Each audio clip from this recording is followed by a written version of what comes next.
Good evening. Everywhere I go on this island, it seems to me I find degeneracy. Watch a few movies, take a few notes. See, it's a lot scarier when there's no motive, see. We have a bargain. Watch a few movies, take a few notes. Do you feel the pain? Always the pain, I can assure you, will be exquisite. Watch a few movies, take a few notes.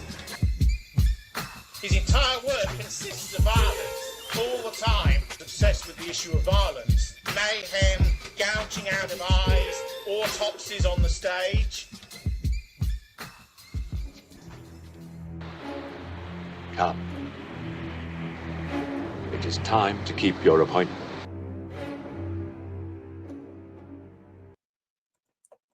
Good evening, all. We are here with episode 201 of Double Feature Horror Show. Starting a brand new arc, we are focusing on the horror films of one Roman Polanski. So, folks, Romans in the chat, boys. I want to see lots of Romans in appreciation of this week's theme. This month's theme, obviously. I just want to express my gratitude to you wonderful folks, you wonderful channel members, not only for supporting me every month, but hang on, what's this? I'm not, never mind, shouldn't look at chat. Yes, not only for being wonderful and supporting this channel every month as you like to do, but also you wonderful folks did not vote for a schlock arc. It was there. It was in the options. Yeah, but the same people who wanted horror and the erotic, they stayed classy this time. They rejected schlock, and they have gone for the films of Roman Polanski. So we get to be classy this month, and as a bonus, I get to read from my favorite book, guys. You know the one. Well, I hope you do. Guesses welcome in the chat. But what is my favorite bit of research that I get to bring up for you? BBFC. TCG, you know me so well. Why, I could almost play the BBFC rap song in celebration. Oh, I can't find it. Where is it? I see it. Okay, no, I'll spare you. But I do have it. I did pay a Jamaican to do it. Wait, what? Oh, you know how I like to do. Now I've got Fiverr. I just like, my favorite thing is to just sort of abuse and waste the time of random foreigners who have, wonderful talents and should be doing better things and rapping about sounding. Right. But it's so cheap. You need to pull that out. Shall we play it? Yes. Oh my God! You can't leave people hanging like that. Come on. All right. Where is it? Where is? Okay. Just for reference here, folks, it was TCG who requested it, not me. So here we go. You've seen it before, but we should pay it. I've got to get my money's worth. This cost me 25 quid or something. Here we go. Cinematic classification, cinematic classification, cinematic classification, cinematic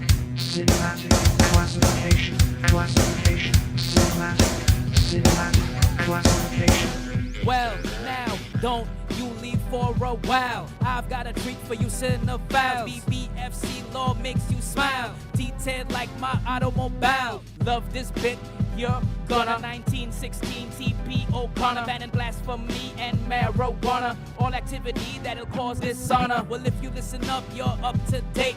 BBFC about to fascinate. Tyrell as president, he was great. Show y'all how we gonna regulate. BBFC likes to keep it clean, cutting all content that's obscene. Censor all sounding off your screen. Urethral expansions way too extreme. There we go. Good times. That's better. Right, we can move on now. I've got to say, one of my low points is having to message that guy back and say, I'm sorry, you need to re-record. You mispronounced urethral. How did he pronounce it before? What was it? Urital?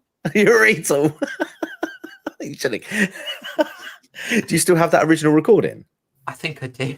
I'll send it. I'll link it to you so you can enjoy it. Clip that word out.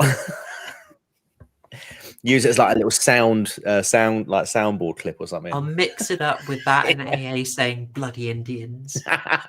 Oh yeah, that's going straight in the new intro. Oh.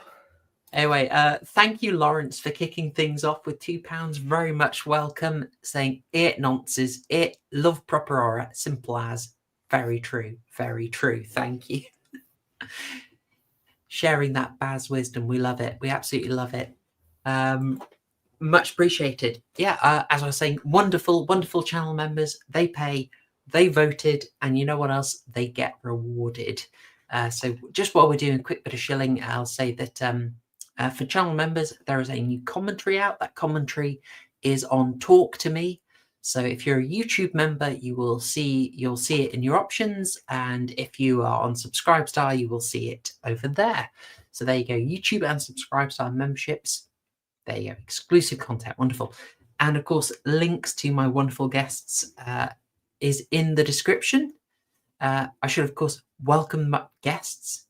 Nonsense. Co-hosts. Hello, Murgoot. Sorry for calling you a guest. Hello, all. Oh. Were you gutted that we aren't doing Schlock this month? Oh. Hold on. You muted yourself, mate. Yes, I did. Somebody was signaling me. Oh, no worries. My mom was signaling me that she's taking off, so. Oh, fair enough. Fair play. But yeah, hopefully not too gutted that we aren't doing Schlock this month. Oh, come on. We got to do it for October. Well, I mean, I'll put it Schlocktober. Come on. Schlocktober, huh? Yeah. Yeah, I'll put it this way.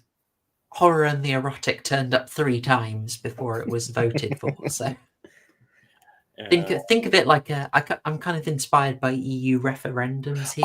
I was about to say that's a very EU referendum-esque way of getting your way. Indeed. So don't worry, TCG. I know you've got some absolute bangers that you want us to cover in that month. So hell yeah, you know it. Yes, indeed. Well, very, very good to have a full panel this month. This week. Oh, I'm getting that confused a bit, aren't I? It's also too early in the Leffe triple to really blame that. It's quite nice, the Leffe triple. Can't find that everywhere, but highly recommended. Not as good as like the Ritual, the Ruby. Those are lovely, but the triple's pretty nice. I will waste no more time because there is a lot to say about this one. I will waste more time.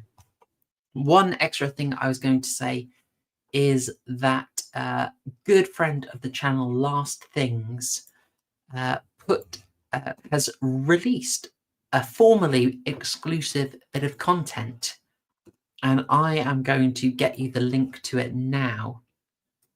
So this was something that was in his film festival Last Picture Shows the first year. It was paid for content. It is now free. You can enjoy it, and it is me going a little bit weird, a little bit out of character, and discussing a non-horror film.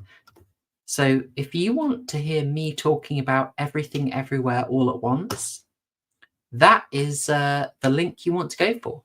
So I popped that in the chat if you want to save that and watch it later, or go to Last Things channel and enjoy it. There's an extra bonus for you. Right, that's everything I've got. Anything else from you, Murgoot or TCG? Yeah, one thing I'm surprised we haven't mentioned, or unless you mentioned it last week and I wasn't around. 28 years later, the Bone Temple. Oh no, it was last day or so. The trailer got released. Did you guys see it? No, I haven't seen it yet. It came up at the last sort of Lotus Eaters thing I watched, and I just realised, oh wait, that's Bone Temple, but I haven't given it my full attention. Are you hyped? I mean, I am hyped. Okay. I am hyped because I did like 28 Years Later. Like the first of the trilogy. I did like it. So, I'm intrigued to see where they go, because the trailer to me feels like it does a bit of time skipping, maybe a bit of before and after. Because I feel like I feel like it's going to follow a lot of the Doctor. Just based on my early sort of impressions, and then obviously the Savile crew as well seem to feature quite prominently, but I feel like it's more going to be his journey. The only worry I've got is that they're going to do like what the bloody Walking Dead used to do, and basically like, leave you with a cliffhanger and then completely ignore it for the next episode, or in this case it'll be the second movie, and then come back to it on the third. So yeah, I'm hoping they don't do that. But yeah, it didn't have boots though. The trailer did not have boots as the backing song. So yeah, I wasn't. Yeah, you're not going to live up to that though. That was amazing. That was hype. Yeah, I mean, so I know we weren't. There was a general sort of groan and what the heck's going on? Why is Nia DaCosta anywhere near this? But like, let's be fair. She did a decent enough independent film that people thought she could handle stuff. When she came onto Candyman, yes, her rewrites made it worse, but she was already she was 1/3 of a scripting team, and she's so junior. Like, is she really going to overrule Jordan Peele? I was going to say the money in. Yeah. I mean, did you hear Jordan Peele? One of his films, which was due to come out next year, has been shelved. No, I haven't heard anything about this. Yeah, it's been removed from the catalog, 2026 catalog. Let me see if I can pull up the thing that I saw about it. Yeah, find that for me. Yeah. Well, while you're finding that, I'll just say chat is already on it with the amount of influence this film had. Yes, chat, you're on it. Leslie Russell, Carnival of Souls, very good reference. I would say Cabinet of Dr. Caligari is in there. Clouseau's Le Diabolique is definitely referenced. And I think there's quite a few things that people took from Repulsion that was very influential. I'll also say Lawrence. I saw Margot's video on there. He was agreeing with us. That was pretty great. Some of my more esoteric takes on 28 Years Later, he was positive about. I think where I was maybe differing with him is he thought, say, some of the sort of return to trad society Henry V stuff was a dig at people of, say, our persuasion, whereas I thought it was slightly celebratory. But I have a weird little take that Alex Garland is secretly based. So more on that later. Sorry, TCG, did you find the thing? I did. I shared the link. So it's discussing film that posted it. Jordan Peele's next film has been removed from Universal's release calendar. And in the source, I think it might be the movie Him. I think. Yes. Let me just. Do you like one-word titles? Yeah, I'm just gonna double check. Oh no, it isn't. It is there. So fake news, people. I think. Oh. I don't think, unless there's another film after Him that he's got planned to come out, and they've shelved that one. But it don't. Yeah. Okay, that's weird. That's weird. But that is a horror film, apparently. Him. Yeah. Well, it is his favorite genre. Hold on. Jordan Peele's upcoming event film does not appear on Universal's 2026 film calendar. The film was slated to release on October 23rd, 2026. So it looks like, so it's not Him, it's another film. And they've scrapped that. Hey! Well, he's a busy lad because he set up his own production company, Monkey Paw Pictures, to sort of get as much out there. And he was signed up to so many deals, but I guess a lot of them didn't come to pass in this. Yeah, maybe. One of them. Maybe, I mean, Yeah. I do find maybe someone finally thought, okay, hype aside, we might actually want to make him make the films a bit more coherent and sort out some of those plot holes. Yeah. So maybe it's going to make a stronger movie. We all want that. We want strong movies. Righty. Well, I think we should probably get into it, as otherwise people will mistake it for an AA stream. No, we're still too quick. This is too quick. It's only been 15 minutes, Horror Show. We've still got half hour yet before we start actually talking about the film. I'll be honest, I love the banter. I love them not getting near the subject matter for like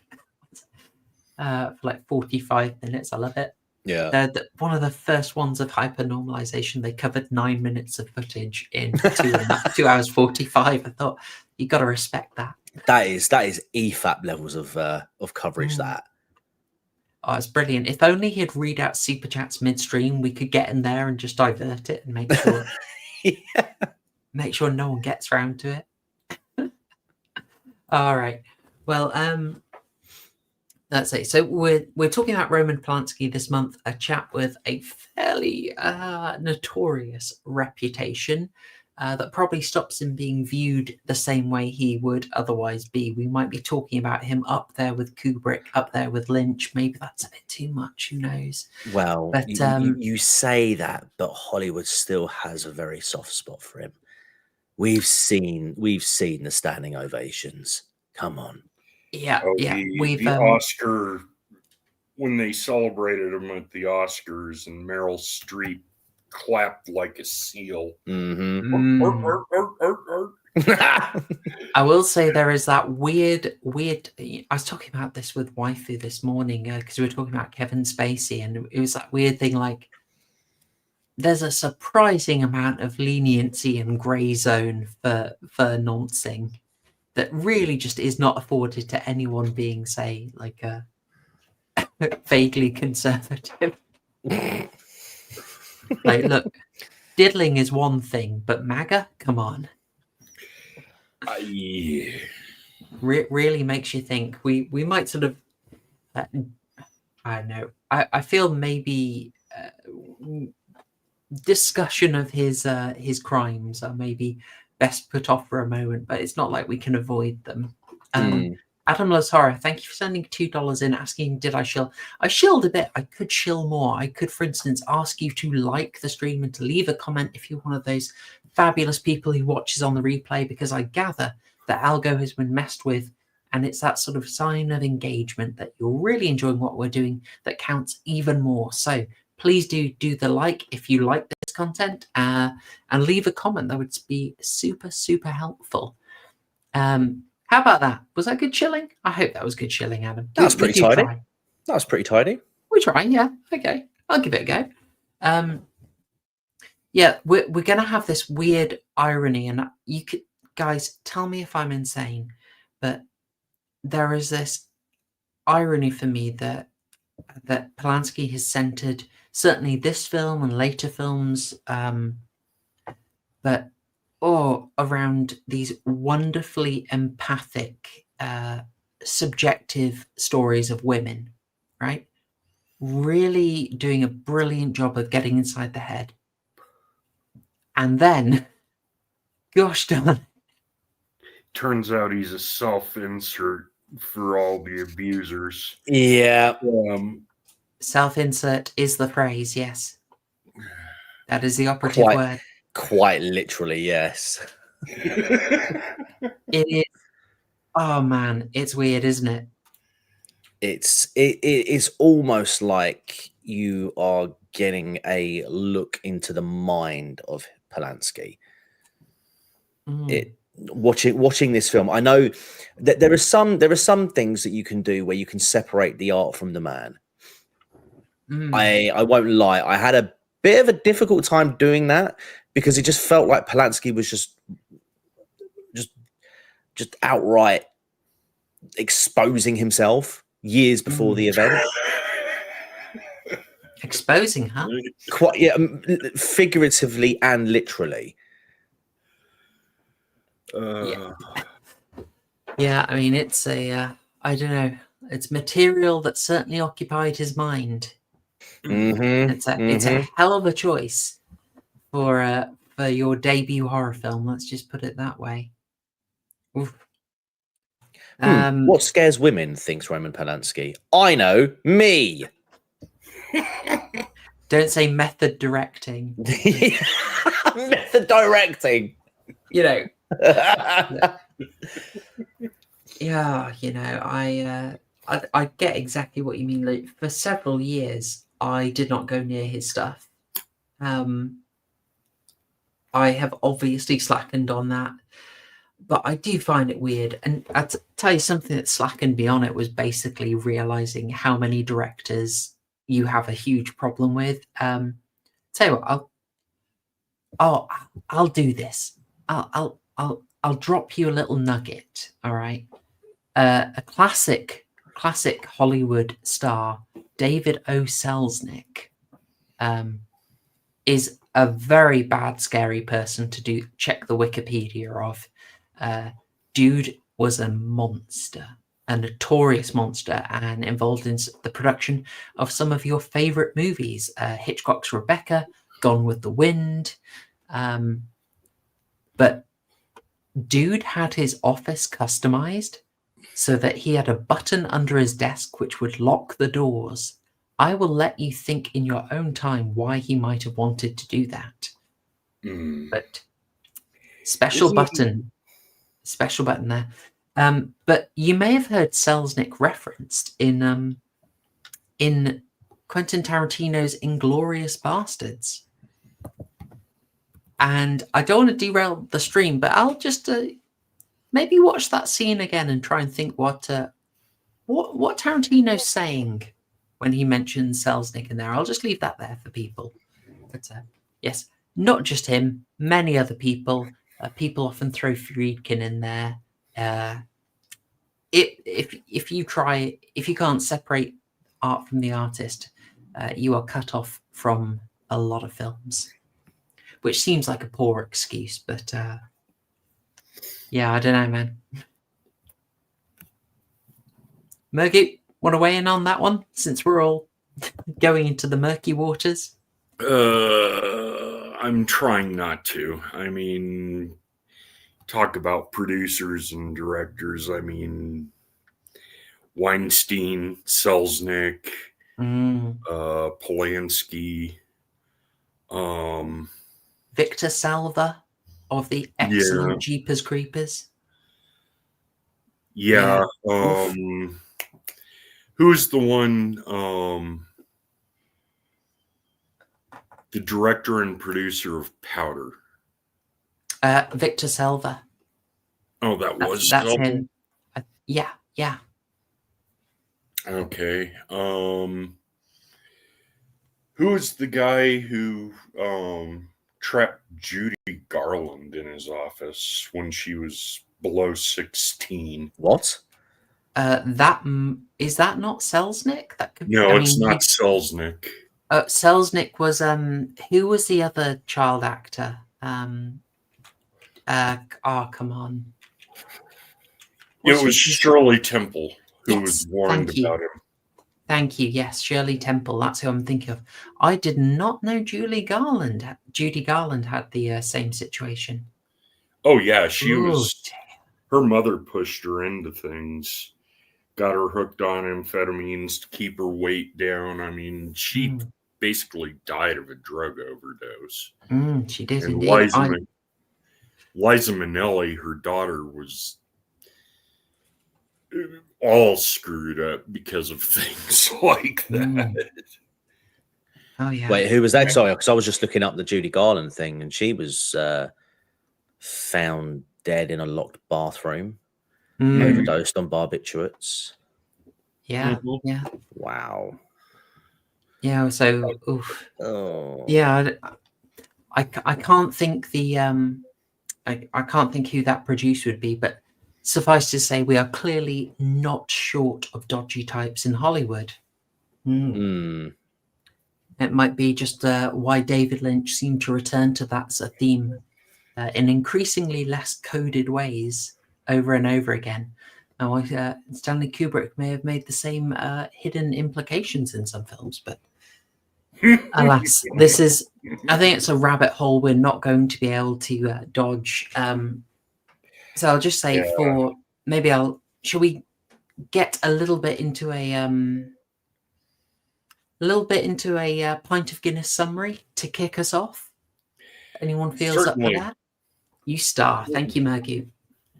It's Carol, a manicurist, an esthetician, is chased around and flirted with by every guy, and she's, excuse the pun, she's repulsed by all of them. And it basically describes her turn into schizophrenic madness. And the Guinness is poured. Yeah. Nope, solid. That's pretty much it. That's pretty much it. Yeah.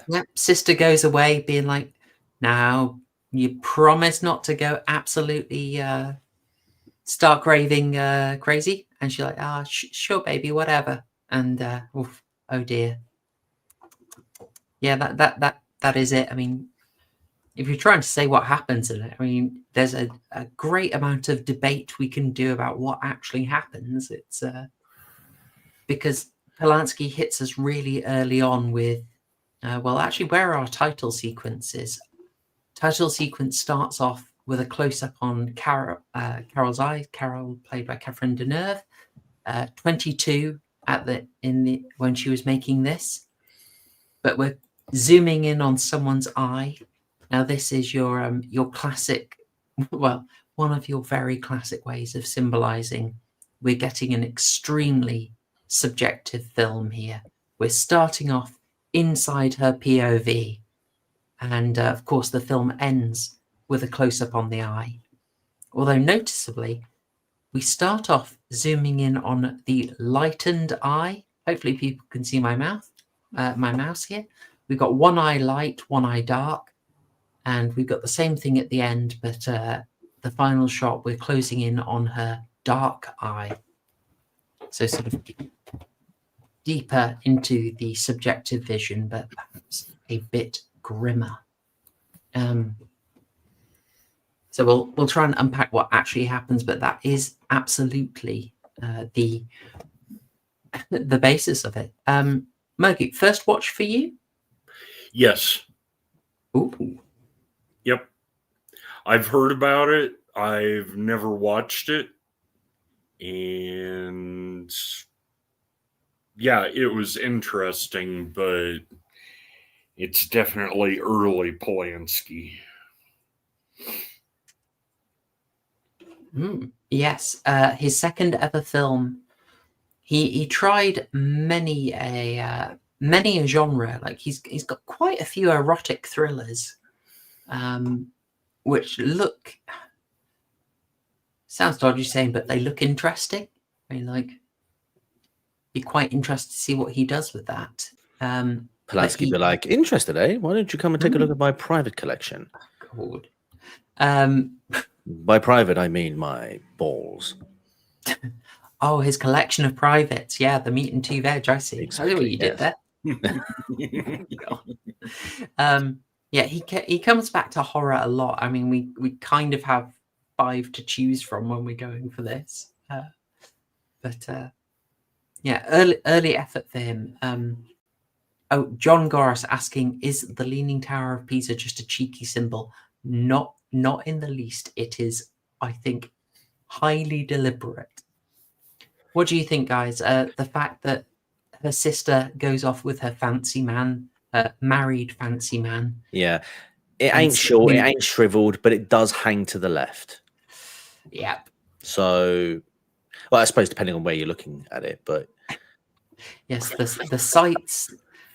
Come and see what I'm enjoying in Italy. Here's a little preview. Yeah, Polanski knew exactly what he was doing. It's quite cheeky. It's quite cheeky.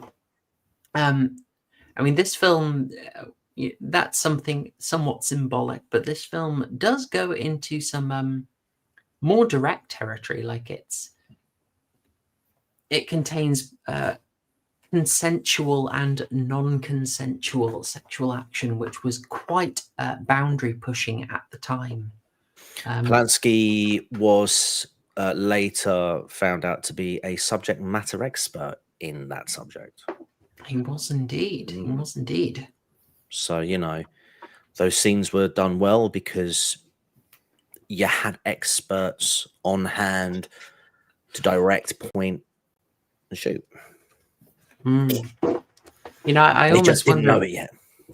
I almost wonder if, like, Catherine Deneuve being like very junior, being 22, like not totally inexperienced as an actress, but being brought into London, you know, working with people in English language, I think for the first time. Correct me if I'm wrong, but if she's put in this kind of vulnerable situation herself, that helps her get into character a bit more, where she just feels totally out of place and alienated. Yeah, I think so. So I'm assuming that she hadn't been to England before, or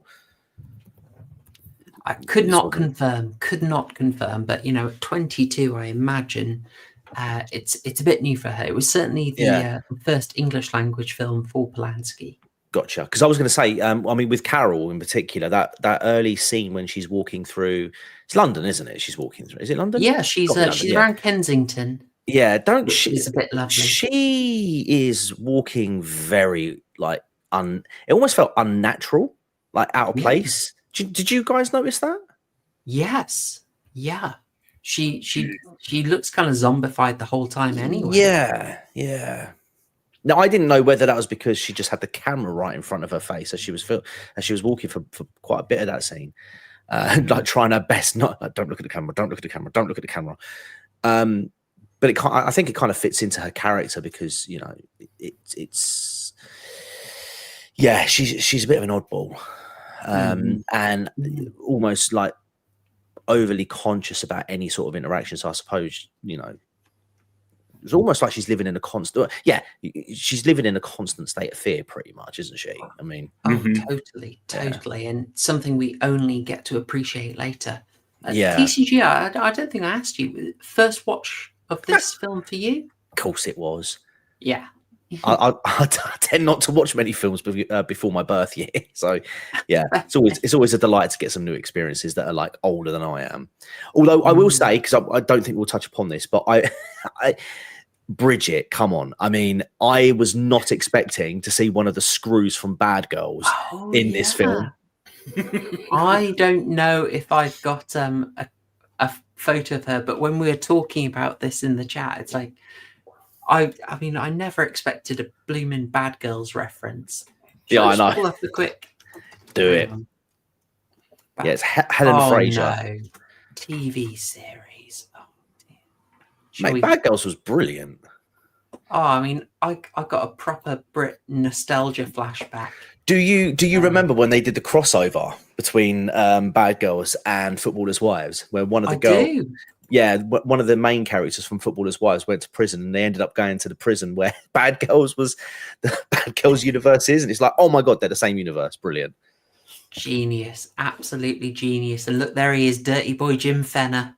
Ooh. But yeah, she's a bit aged because it was, you know, about 34 odd years after the film was made. But yeah, she's the woman on the far left. Goodness me. Still alive. She's still going. Yeah. Catherine Deneuve as well. 81. 81, yeah. Oh, how's that for a flashback?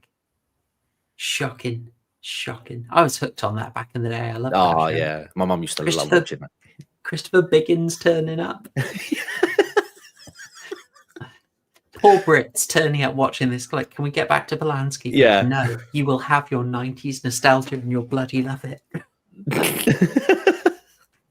All right. Well, we'll get back to it.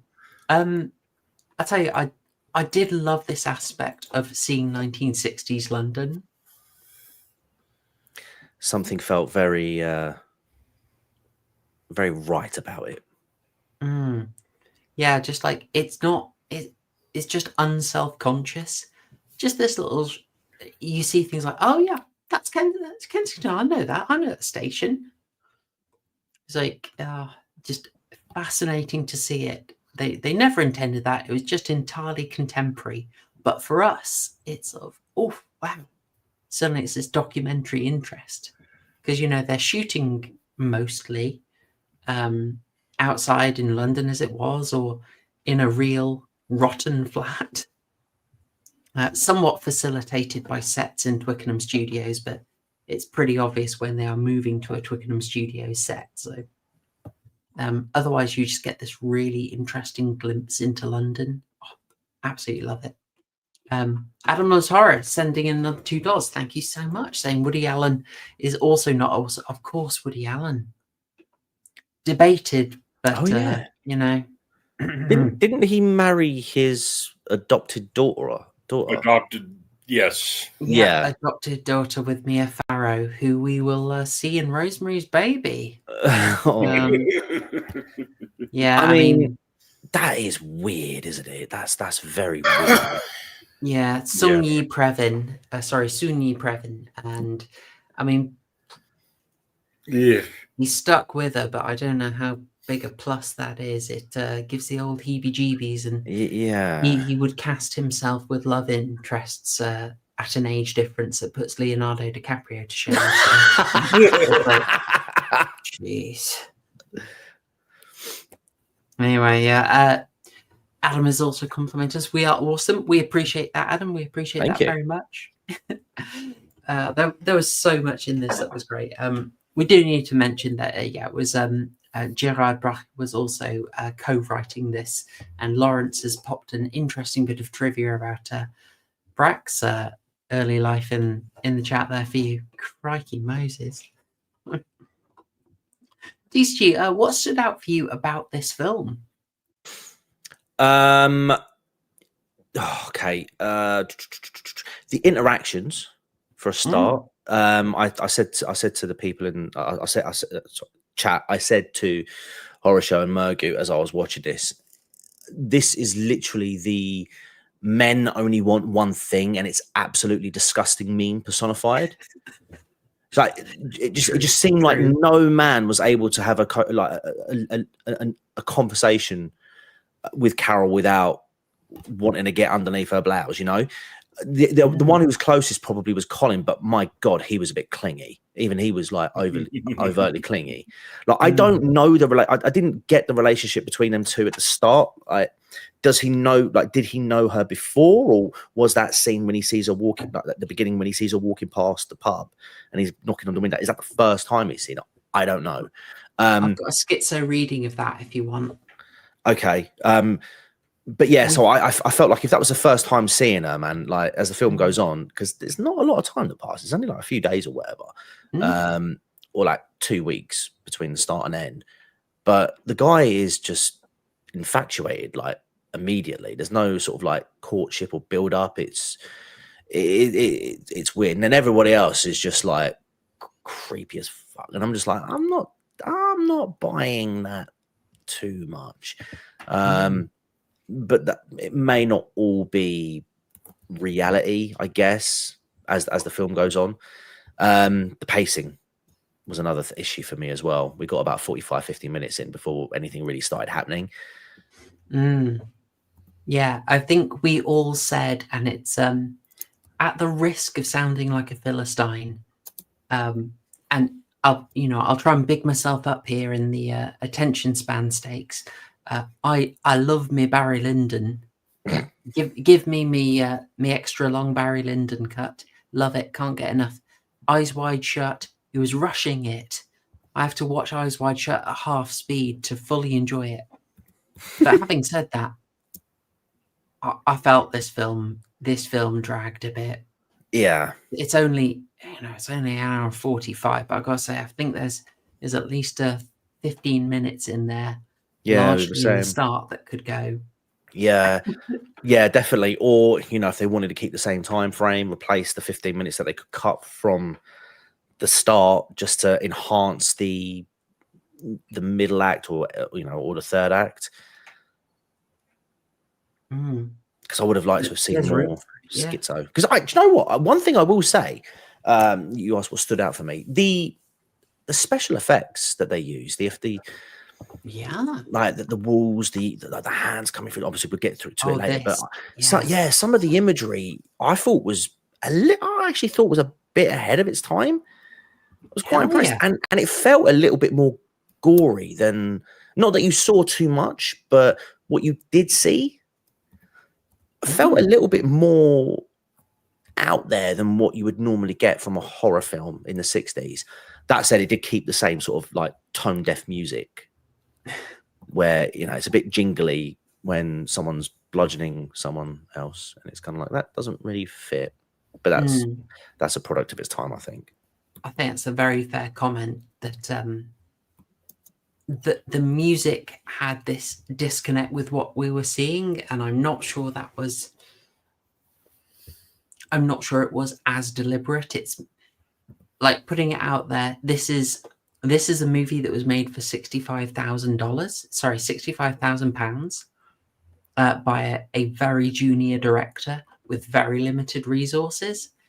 I'm going to throw it out there that possibly he did not get the music that he would ideally want. Actually, put it this way, Polanski's commentary for the Criterion Collection is absolutely full of him saying, I'll do this differently. I'll do that differently. Oh, really? I wish I could change that. Yeah. I don't think he's entirely satisfied with it, which is a shame because, like you say, there is... If you told me this is made for 65 grand, I would not expect effects like this. Did not know that, yeah. Absolutely great stuff. Since you mentioned the first chapter, what's his name? Is it Colin? Colin, yeah. Yeah. I never got this one. Oh, I love that image. I just want to try and find him meeting her. I had a bit of a schizo take. This turns up quite a lot in feminist literature of horror movies, as you would not be surprised to hear. Is Anita Sarkeesian saying, "Can you see Colin's backside"?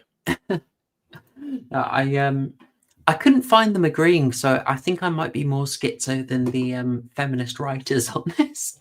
But before he sees her here, we have a little scene like she's doing a lot of window shopping, and then he sees her from the outside here, and it's almost an implication that she's a commodity, you know? Okay. Like he's window shopping her, and I thought, maybe that's interesting. Maybe that's in there. I could be schizo boasting. You never know. But yeah, I like that. He's it's tough to say because you don't know how much of what you see of him is real, because we don't know if he actually gets offed. No, I'm pretty convinced that he does. But can you go back to that last image? Oh, of the crack? Yeah. Or is it? Yes. That plays a huge... Well, the theme of cracks... Oh, God, phrasing. But the cracks in this movie... Yeah, I know, I can't help it. But like the cracks in the pavement, the cracks in the walls, they play quite a... I'd say quite a large theme in this movie. You know, she comments on them. These cracks on the pavement here, I think later on or just a bit before, she actively avoids them, almost like, you know, superstition. Well, I'm so glad you say that. Can I ask you, if I say step on a crack, what comes into your mind? Break your mother's back. God. Oh, mothers. Yeah. Oh, okay. It's I heard fathers. No,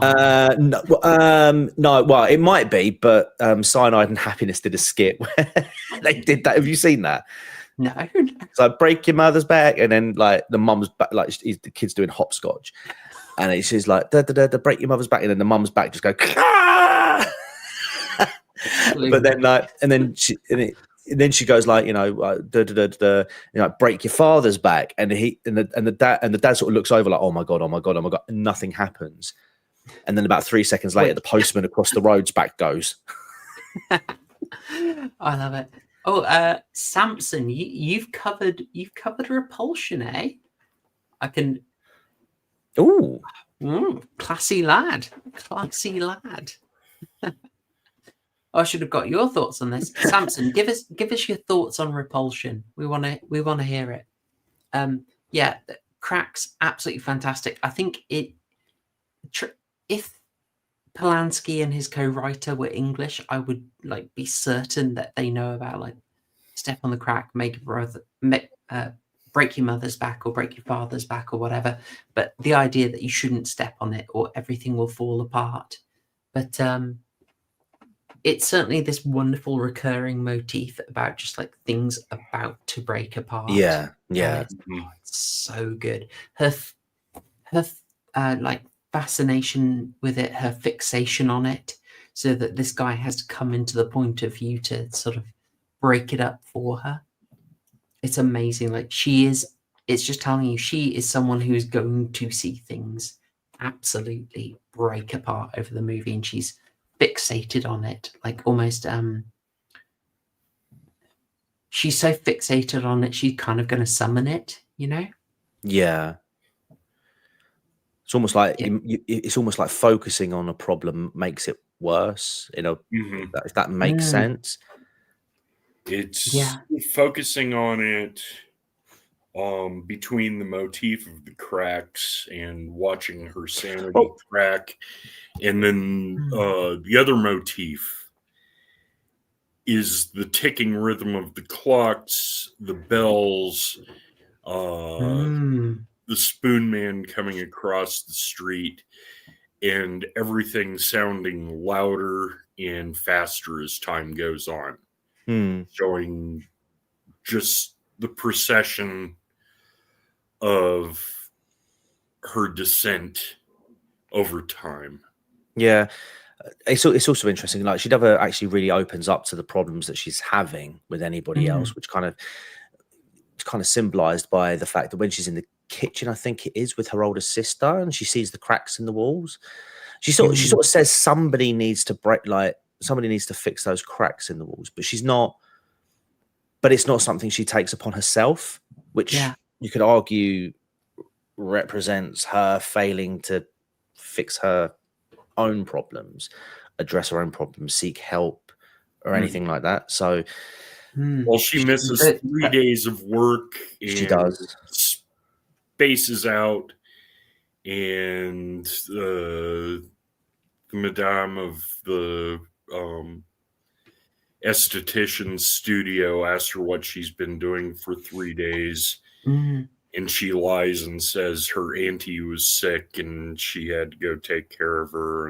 And every time she's confronted with it, she either dodges the question or lies. Yeah, very true. Very true.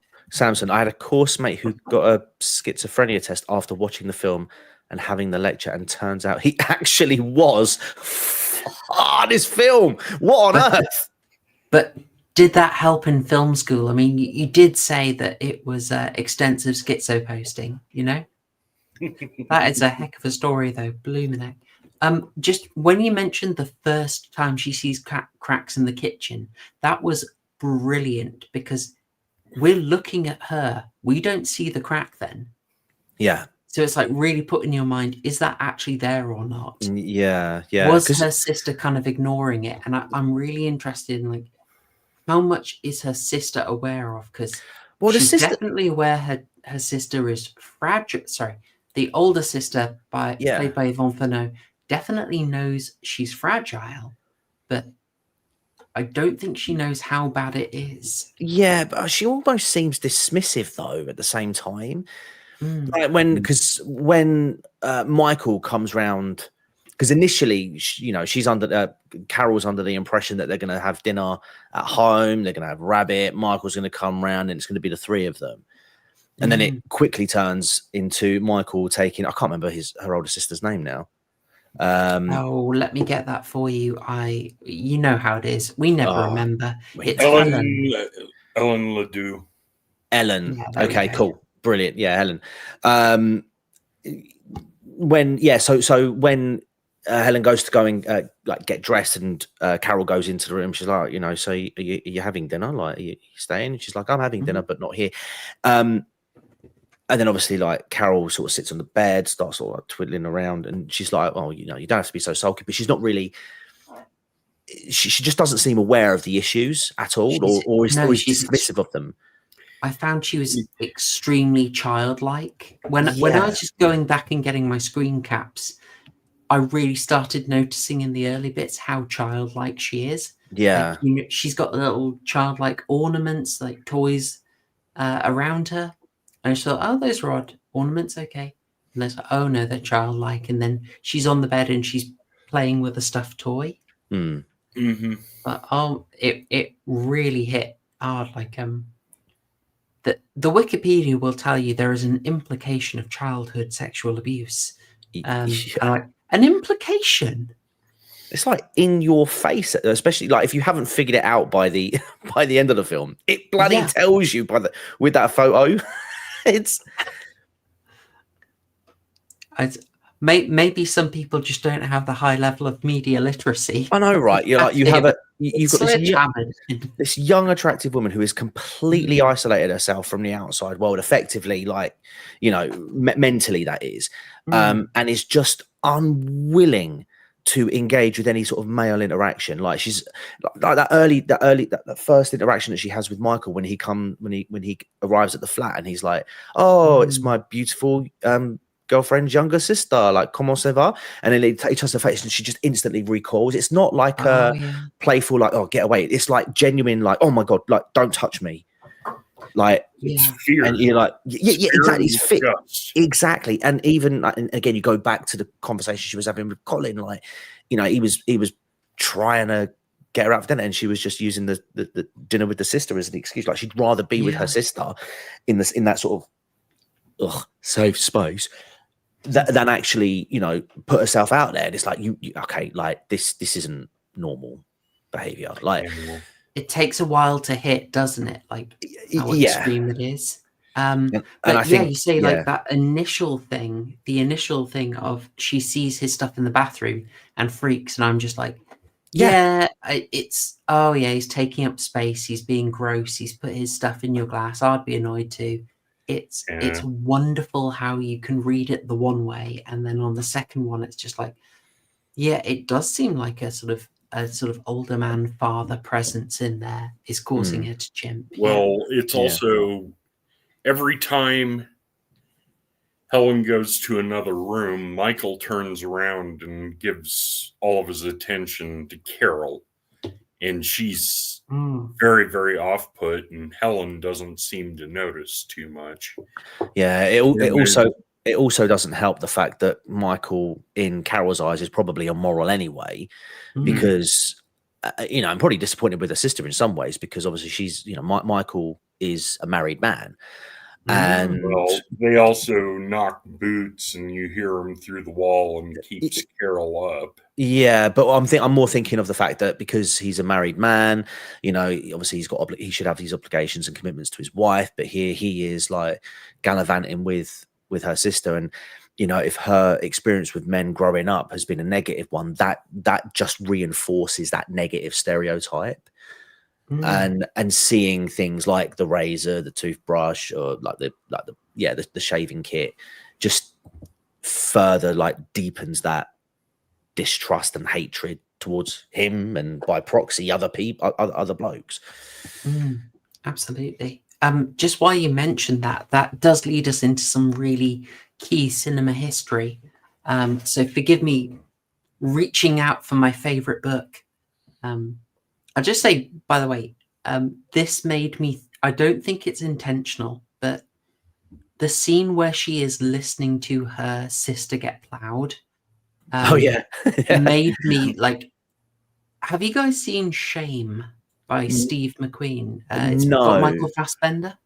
No, but there is there is a scene earlier when they're actually having that conversation in the kitchen where like the neighbors are getting plowed, like the neighbors are plowing each other as well. And then obviously, it then comes into the flat later on via Helen and Michael. Yeah, it's intrusive. Yeah, there's kind of a scene like that in Shame, which I love. I bloody love Shame. That's such a good movie. Michael Fassbender, Carey Mulligan, give it a watch, folks. Give it a watch. Brilliant movie. But the sound of her sister arriving, according to some sources, may be the first audible female orgasm heard on British cinema screens. Yeah. Yeah, how about It's that? rather surprising to me, considering it was released in '65. Yeah. And I'm like, okay. Well, there's a little bit of intrigue about that. Okay, so it's the first time the BBFC allowed it. Now we are in 1965, so who is making decisions at that time? Who is it? Come on, say his name. Say his name. Come on. I know chat's furiously typing right now. Tony Blair. Trevelyan, right? It is indeed our boy John Trevelyan, who of course passes this uncut. But he evidently got pushback from this because he writes about it in his wonderful memoirs, What the Censor Saw, which of course, I reference every chance I get. He passed it uncut, but it seems like he went a bit too far because some councils, including Westminster Council, actually invoked their legal abilities to just ban the film. If people have not been around the channel not long, all that long, you won't know. But we have gone in depth into British film censorship, and technically, the decision to allow a film to be screened or not is actually in the hands of councils. But by by tradition, by agreement, they tend to go with the opinion of the British Board of Film Classification. Anyway, I'll read a little bit about the decision that John Trevelyan had to make here. So in his chapter on sexual matters and the bar being very much pushed, here we go. It was about that time that I decided there were certain areas of our work where we should take more expert advice, particularly in the fields of psychiatry and drugs. I had an amateur's knowledge of the former, enough to know where we needed advice, but no knowledge or experience of the latter. In the following years, I had much valuable advice from psychiatrist friends. Sorry, I'm actually reading a slightly different bit, but it is nevertheless helpful. In the following years, I had much valuable advice from psychiatrist friends and took most of it since I believed that it was wrong to take unnecessary risks. There was no evidence that films could have harmful effects, but equally there was no evidence that they could not. Later, when filmmakers began to explore the darker sides of human personality, I was glad that I had established this. Roman Polanski's Repulsion, made in 1965, was a good example. This was a study of a mentally disturbed girl who is both obsessed with sex and repelled by it, leading to murder and total mental breakdown. It was a brilliant film, and the psychiatrist whose advice I had sought told me that it was completely accurate and that he himself had learned from it. We discussed the film with Polanski, and I asked my advisor whether, if the film were seen by someone on the edge of insanity, it could be really harmful. Samson? Huh? Anyway, he said that it might be in some individual case or cases, but that he could not advise me to refuse the film, since people who saw it could learn something of value about mental illness and have more compassion for people who suffered from it. On this advice, we took the risk and passed the film.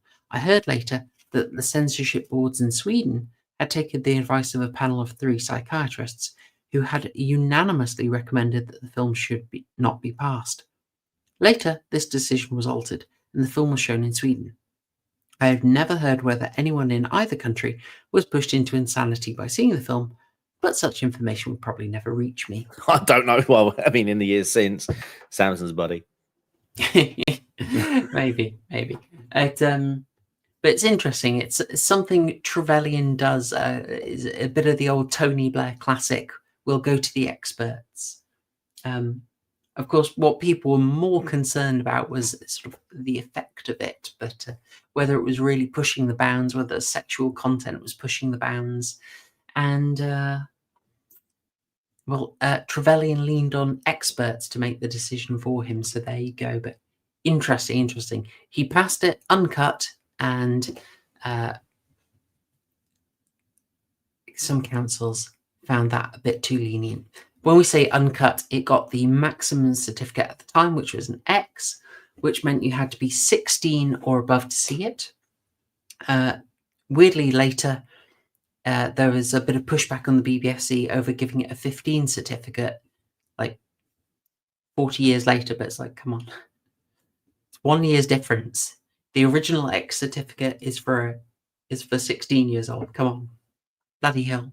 Anyway, there we go. There we go. What would it be rated in? What would it be rated now? Would it still be rated 15? Yeah, 15. Still a 15. Well, that makes sense. Was a push. There was a later push, if you're interested, to have it re-released as a 12. But Really? At the last time it was assessed, it was 15. Gotcha. But, yeah, I think that's probably fair. 12 might be a bit too young. I know. It's quite affecting, isn't it? Yeah, I mean, if we're talking like there's a few repetitive scenes, in particular that I'm thinking of.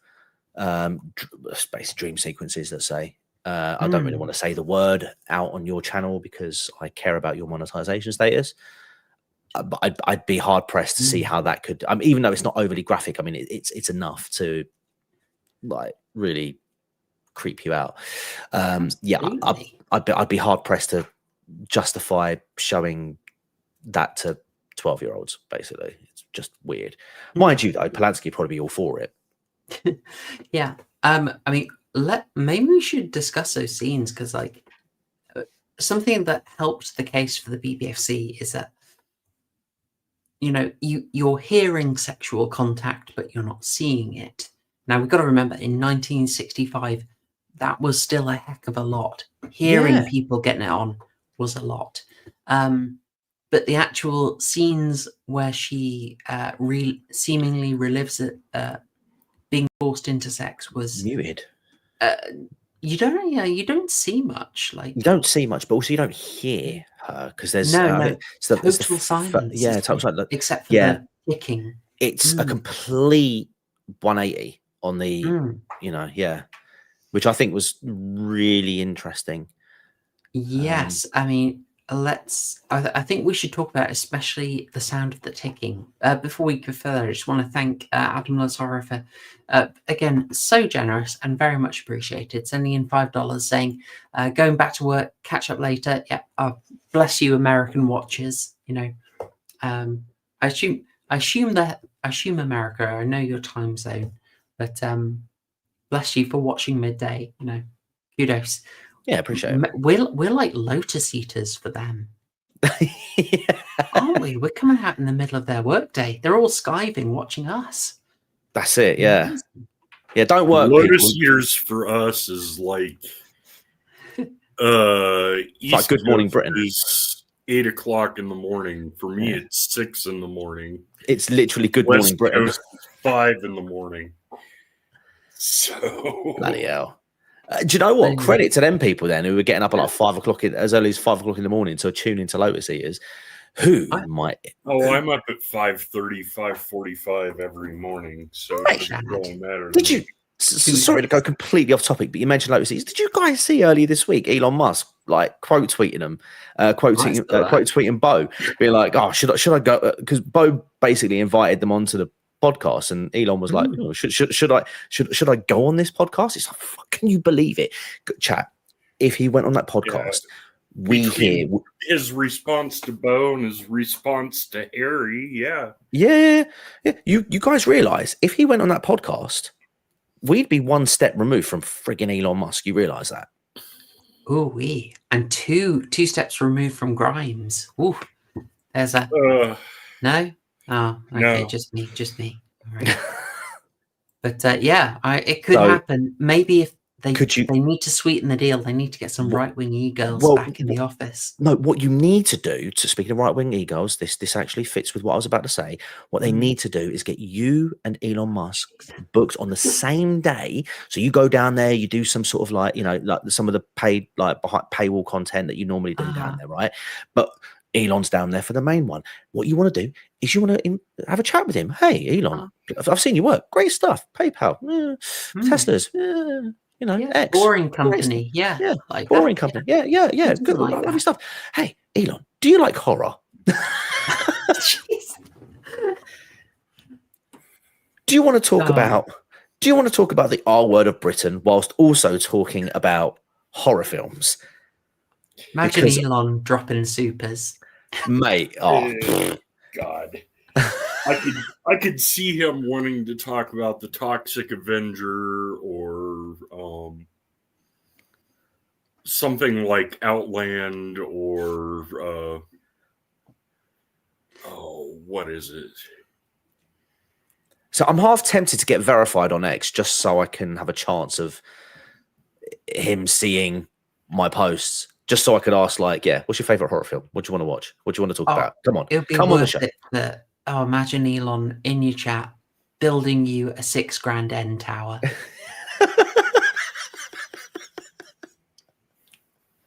Beautiful. I don't want the $1 tower. grand a piece. I just want to hear his. I just want to hear his autistic musings. That's all. Oh, bless. I agree. I think he'd be a Toxic Avenger guy. He'd enjoy it. John says he doesn't see Elon being into horror, but I mean, he does live a good old shit show. Let's be honest. Which e-girls should Samson bring up to hook Elon? What should we go for? Top British e-girl talent. Daughter of Albion. Get Daughter of Albion on. What about that Leilani Dowling? Oh, jeez. Oh, no. No! Found Elon's alt. Yeah. I knew it was you, Elon, all along. We smoked him out. I should finish expressing gratitude. Where is my lad here? Adamless Horror. Yes. Has mentioned that he's half done with the Talk to Me commentary, the excellent Talk to Me commentary. Many are saying this, and looking forward to Men. Perfect phrasing. Yes, yes, you're all going to enjoy Men once I've finished with you. That is our stream on Alex Garland's Men, where I'm going to elaborate on my frequently teased but generally unique perspective that Alex Garland is actually extremely based, and Men is his purest expression of what a spicy fellow he is. Bring your own tinfoil. I'm going to make my case for it, I think it really is in there. Somewhat related, have I seen Resurrection 2022? I don't believe I have. That doesn't ring a bell. Let me have a look. Not the Tupac Shakur album, right? I'm just having a look now. It's not ringing a bell. Have I seen this? I'm sorry to take a while. I don't. I have not. Anyone? I haven't. I don't even remember the trailer for it. I haven't. No. Apologies. No, haven't heard anything about that one. Maverick asked if Elon, do you think Elon's favorite cheese is smoked Gouda? I've just put that in Copilot and just asked the question: if Elon Musk had a favorite cheese, what would it be?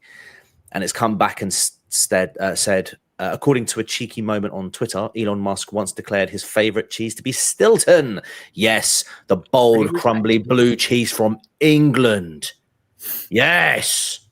Very nice. Very nice. That one-word tweet sparked a whole wave of memes, a crypto token called Stilton Musk, and even a stunt where a block of Stilton was sent into space because, of course, it was. Good choice, though. Personally, I like a goat's cheese, but that's just me. Also, Adam appreciates Shame. You should all appreciate Shame. It is a wonderful movie. Oh, hang on. Samson. Yeah, I was just about to say. Leilani, yeah, that'd do it. But Daughter of Albion. Go on. She'll come out of hiding, I'm sure, for the cause. She's been in hiding long enough that after she got doxxed and almost lost her university placement, she's welcome to stay hiding. Bless her. She is an English rose, and it was rotten how she was treated, but do miss hearing from her, but you can't. She also, I think, it's a sensible decision to be on the internet less. Agreed. Yeah. I don't know if we sort of unconsciously wanted to avoid the very tricky topic I was going to move us on to, which is discussion of the extremely, in my opinion, effective, let's say, assault scenes, bedroom assault scenes that you are hit with at least 3 times in the movie. Oh goodness, like, again, this film I think will be amazing on a rewatch because of how much setup is done. But things like the first night when Carol basically barricades herself in her room. Yeah. You think, what's going on? Like, I just thought it was effective, like a bit of a, oh, what's going on here? Oh, there's some weird stuff happening outside. I'm wondering about that. Is that real or not, etc. But then just associating it with, oh no, she wants to keep something out. Oh man. I got a couple of stills, but there's not too much I want to show from this because it is bloomin' tough. I'll go for this one. This isn't too bad. I think this is the first time she's attacked. Yeah, how did you find this? Murgoot, could I ask you, how effective did you find this? Did this creep you the hell out? Well, the first one where the guy is just shadow and she's laid over the bed, that one was effective.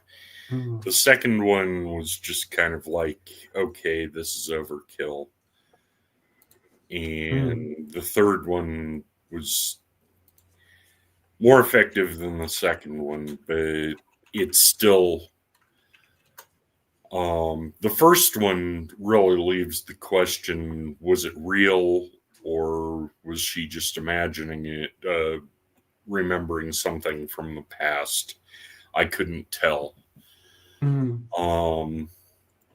Because by then she'd already seen the crack widen in the wall. She'd already seen various things going on, and you're realizing she's going out of touch. Is it memory? Is it hallucination? Is it real?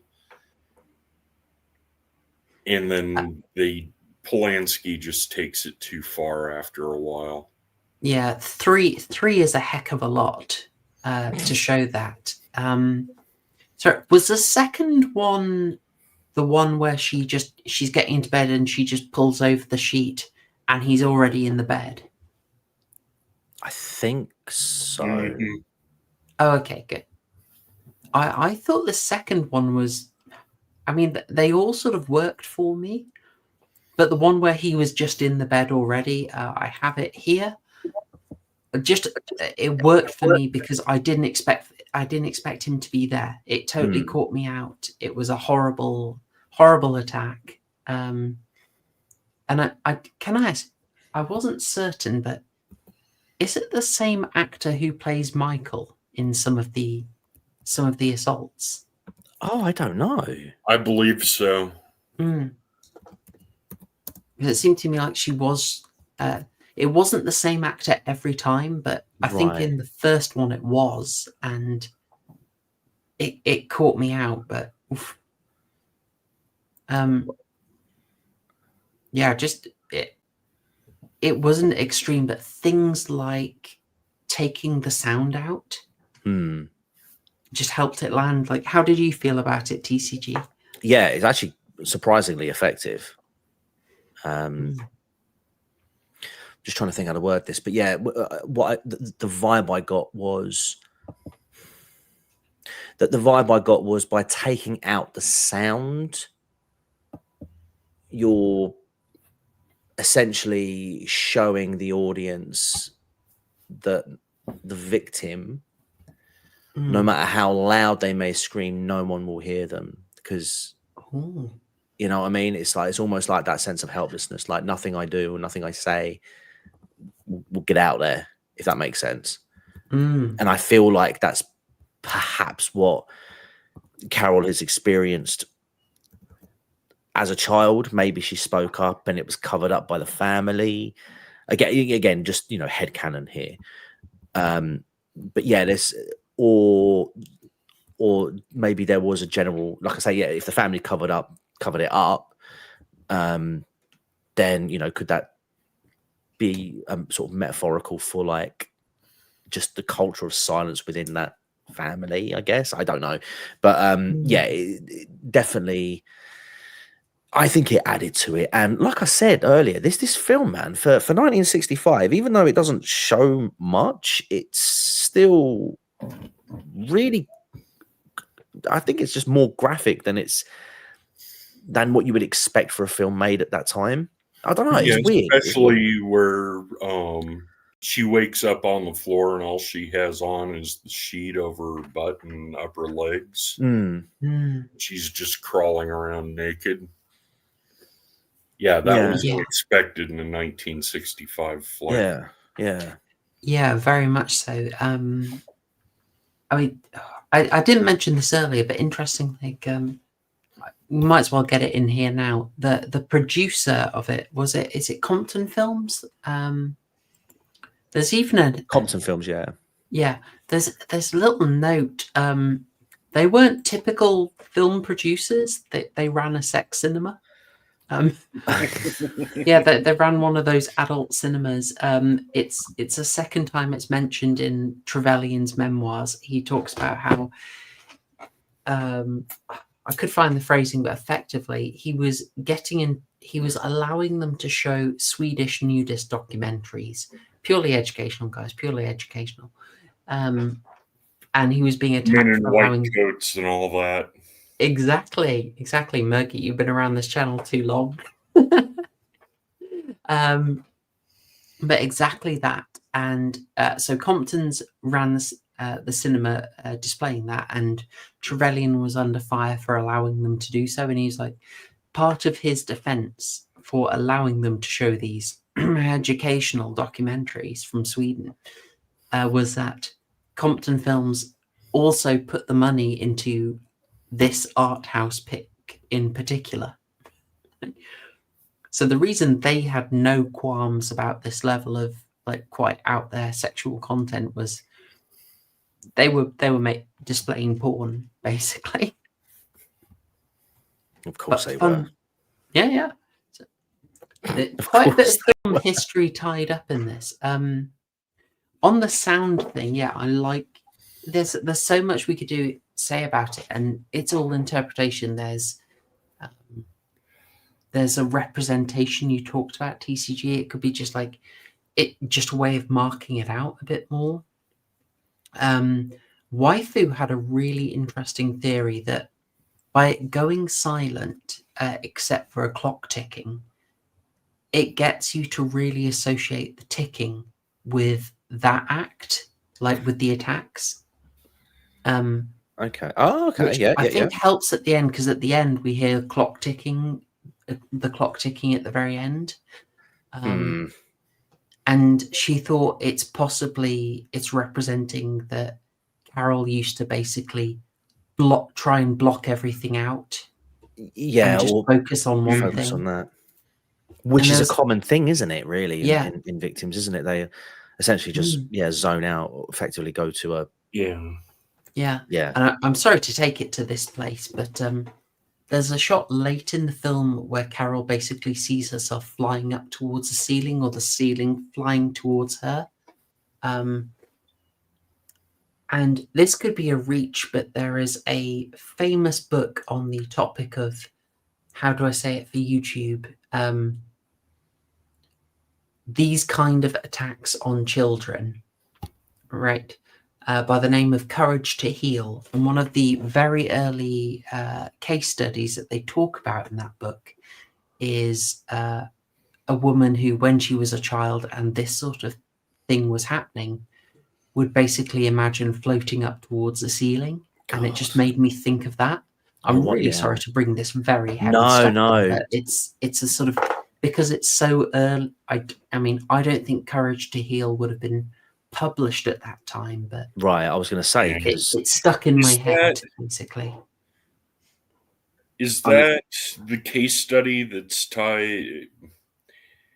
Was that the case of Joanne Greenberg that was mentioned? She ended up authoring "I Never Promised You a Rose Garden." I'm not sure. It's something that I think happens. How can I say it? I think it's been mentioned in quite a few cases. That's just the one that was familiar to me, but I've seen it come up as a recurring sort of way of responding to that, to sort of basically the dissociation, floating up to the ceiling and watching it happen. Yeah, it's almost like an out of body thing, isn't it? Yeah. That's Lawrence saying this Polanski fellow seems to know a lot about how victims respond to this kind of abuse. Yeah, very, very astute, Lawrence. Very astute. Yeah. Yeah, the reason I was mentioning John Greenberg and I Never Promised You a Rose Garden, she was actually my writing teacher in university. Is that right? Yeah. Goodness. She's very, very strict, very, very good. Right. Her case, she wrote it as a semi-autobiographical, and then she participated in research studies about that kind of thing. That's why I was wondering about it. Okay. Well, I can't confirm it was that, but I suspect it's probably a different case, but it seems to be a common response. So that sort of disassociation that made me think of this, or the ticking. But whatever the purpose is, it does really land it, I think. And I wouldn't say they were all that scary, but they were affecting and distressing. Yeah. Do you know what? I think, the ticking, excuse me, the ticking especially, because as a viewer, you're watching this and you almost want to sort of like divert your attention away from it as well. And so it's really interesting that the ticking is something that really sort of stands out in those scenes. It's because, like, again, as the viewer experiencing what's happening, you kind of put yourself in Carol's position, and then you're like, okay, what would she do? Yeah, and then the break from the ticking clock is the school bell for the convent school, and she immediately breaks from the bad thoughts, looks at the convent school like she wants to be there. Somebody mentioned that, but that is a very good point that I noticed. Or the troubadours, the two guys with the spoons and the guy with the mandolin, where she's trying to avoid Colin and walks across the street quickly, but her steps hitch up when she hears the troubadours playing. It causes conflict. It causes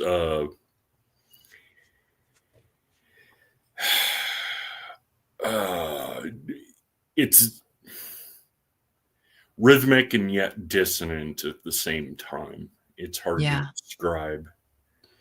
It's disorientating. Very, very.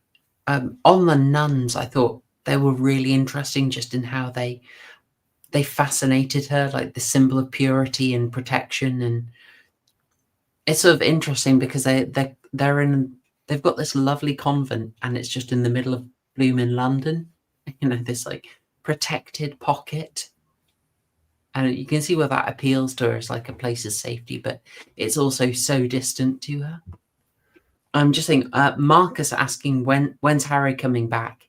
Harry's a lovely regular guest, but with him having so much on his plate, I try not to overburden any particular guest. So he was very good when he came in for sort of a whole spell on, I think the last one was 28 weeks later, wasn't it? And we also had him in for the whole UK horror arc. Yeah.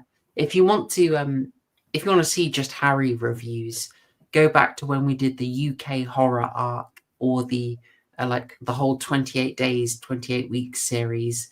You can find him there. Next time he's coming on, I believe, is hopefully end of the month when we do a quiz. That's a plan anyway, but got to be flexible around guests. Well, in fact, we are due to have certain other lovely Lotus Eaters people rocking up again, which will be fun. Have a whole Lotus we need Eaters to team get Josh Firm. It's semi Lotus Eater back on too. He'd be great for further in the Polanski arc. Ooh, because of his insights.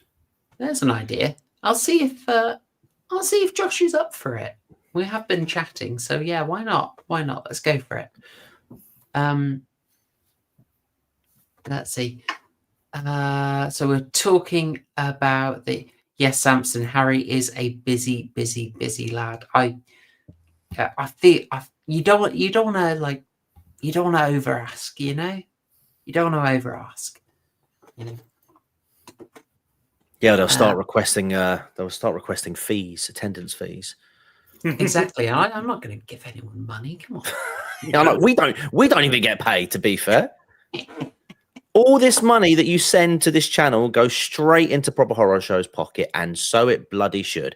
I was going to say earlier to all those Americans who tune into Lotus Eaters at like 5, 6 o'clock in the morning. If you're doing the same here, you've got to work. It's important that you do get your work in, because that extra money that you earn should be sent to Proper Horror Show. Exactly, so that I can spend it on, look at these leather-bound collections. From Old Sovereign Publishing. Look at them. M.R. James, Ghost Stories of an Antiquary. 185 quid. You weren't around I think a couple of streams ago.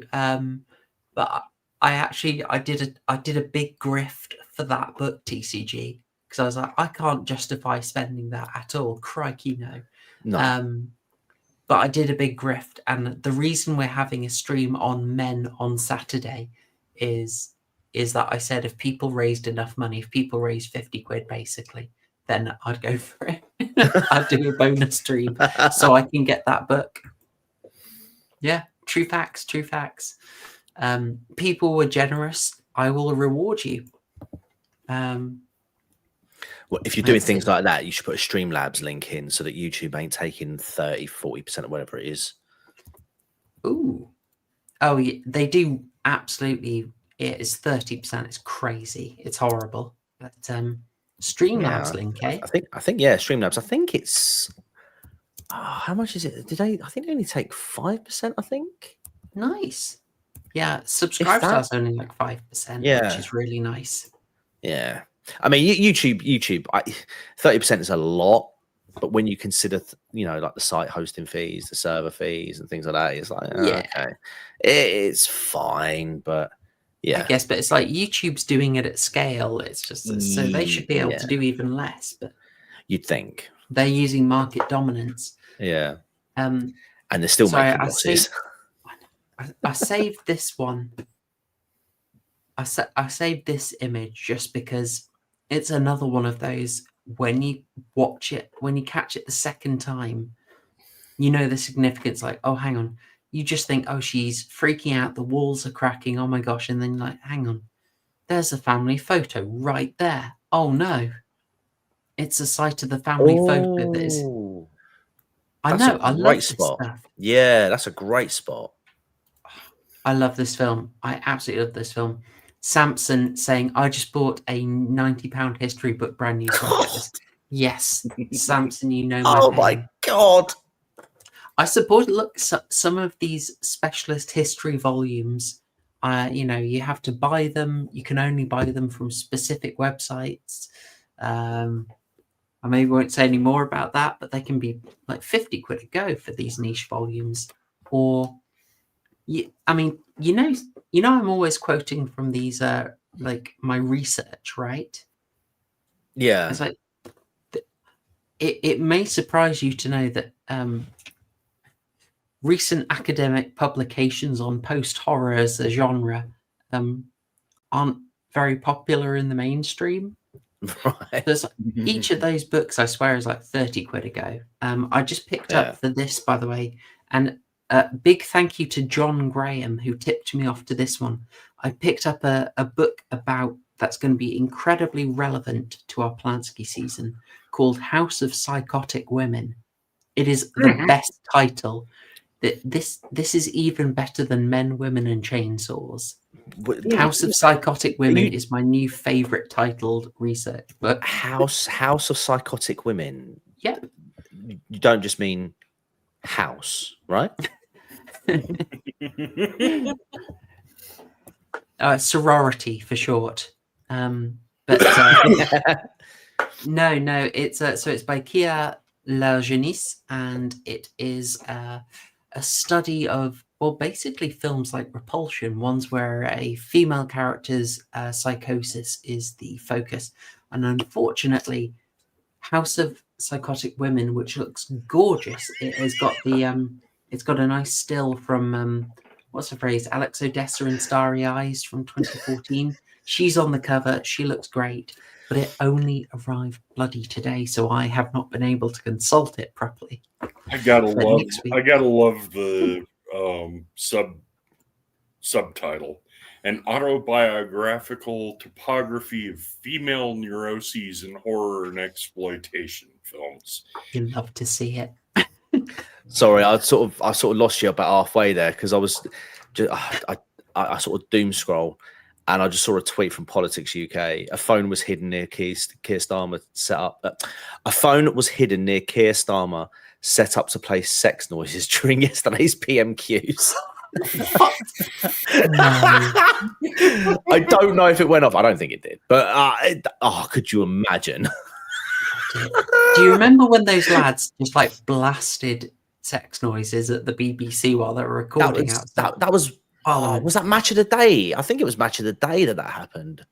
Did they? No, they definitely got the BBC News, but they may have. I don't know. Yeah. Maybe it was talking about football, but it was. I'm pretty sure it was Match of the Day.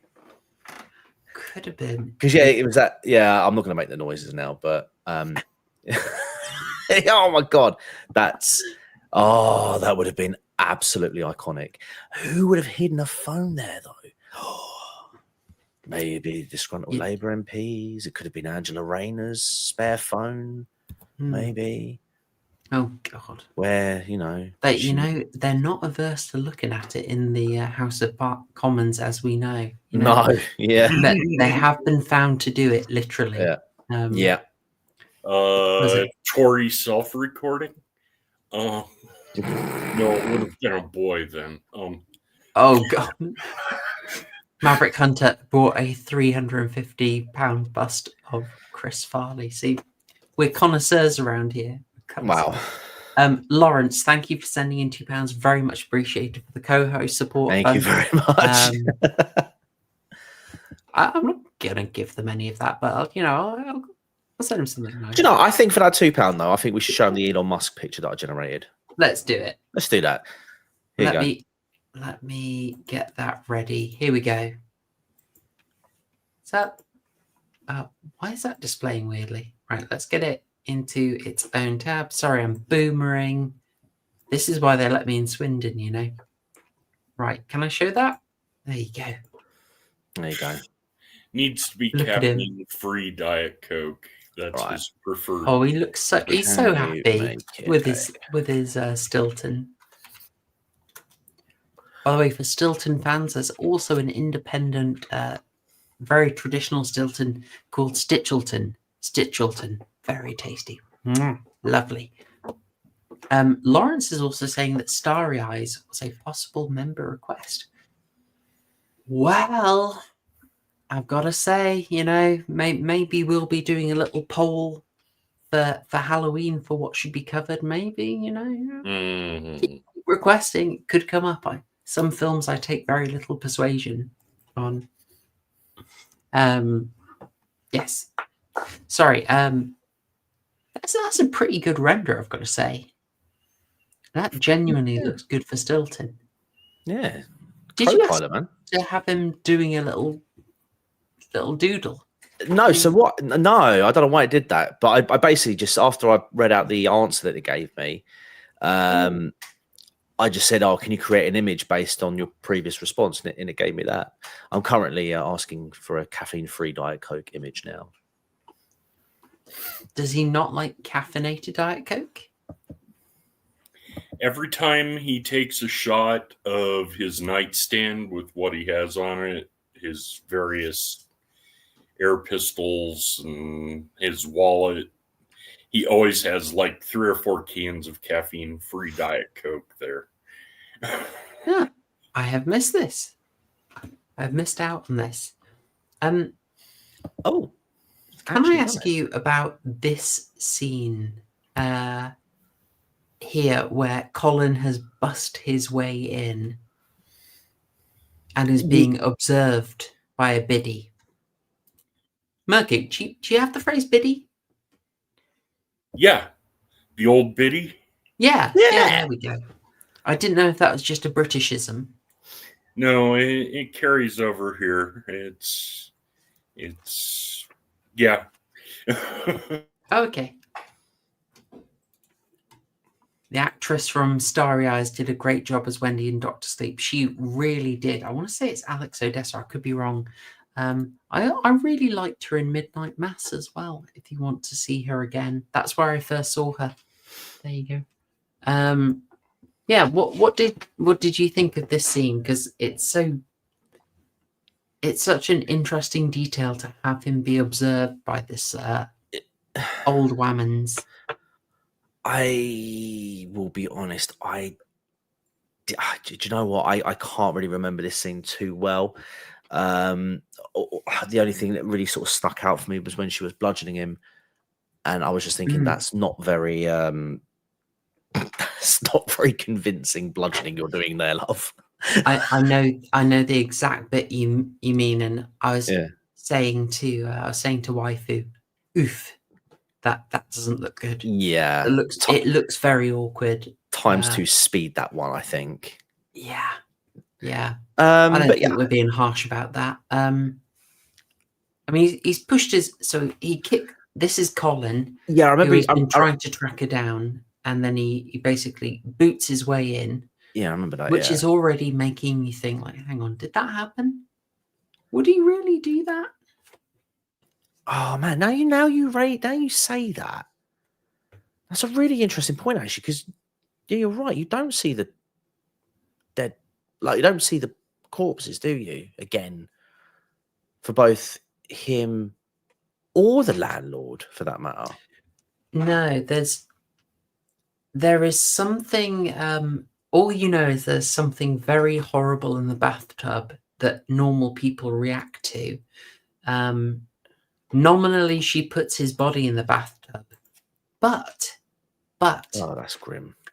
Polanski, in doing this shot, is I think very clearly referencing Henry Georges Clouzot's Le Diabolique, which we have covered on this channel.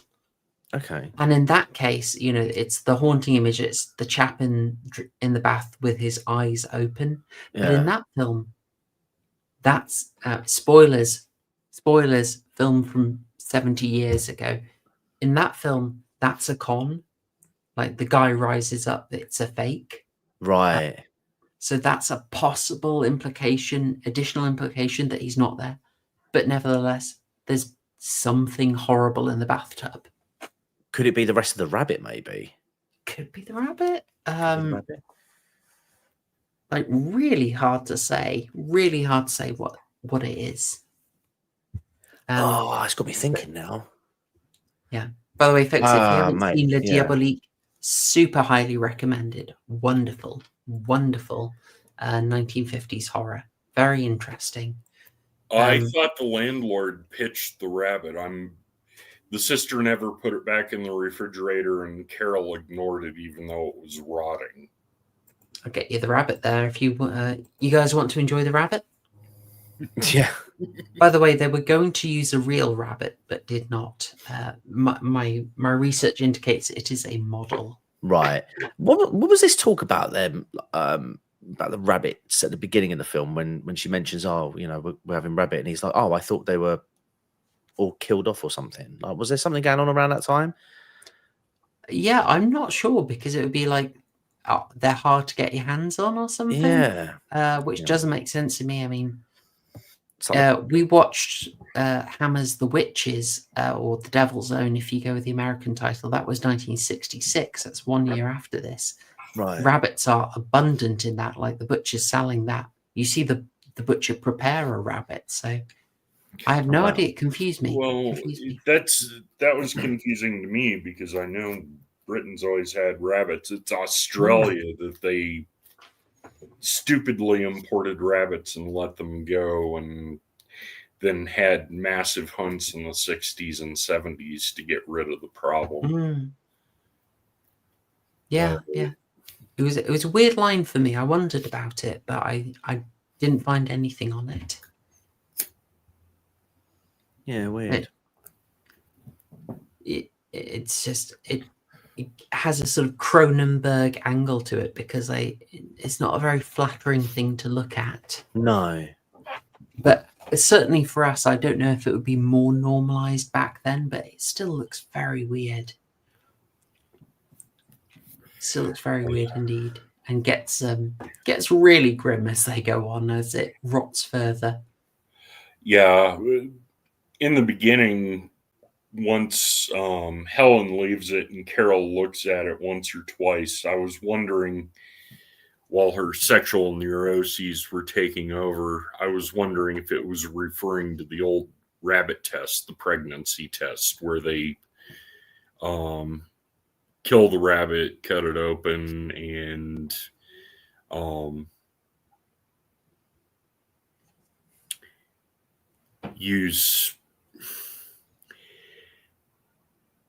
compare a woman's blood test to the rabbit. I've never heard of that. Never heard of this, man. This is new to me. That's the old way of doing a pregnancy test. Look it up, the rabbit test. Goodness me, no, that is new, but wow. Yeah, I'm not sure. I mean, she is asked if she's pregnant. I mean, they use the old euphemism, "Are you in trouble?" Yeah. Oh, right. Okay, I'll miss that. Yeah, and that's part of the reason why I was wondering if that was a reference to that. Oh man, what if the rabbit's a symbol for something more human? I get what you mean. It is a long, elongated bit of flesh, especially when she cuts the head off. Yeah, I almost, because maybe again, I'm going to pull out the stretch card now. Oh, go for it. Maybe the rabbit is a symbol of a failed pregnancy or an abortion, perhaps because of what her family did to her. Oh. And if we're going on the assumption that Colin and the landlord weren't actually there, then yeah. Ooh.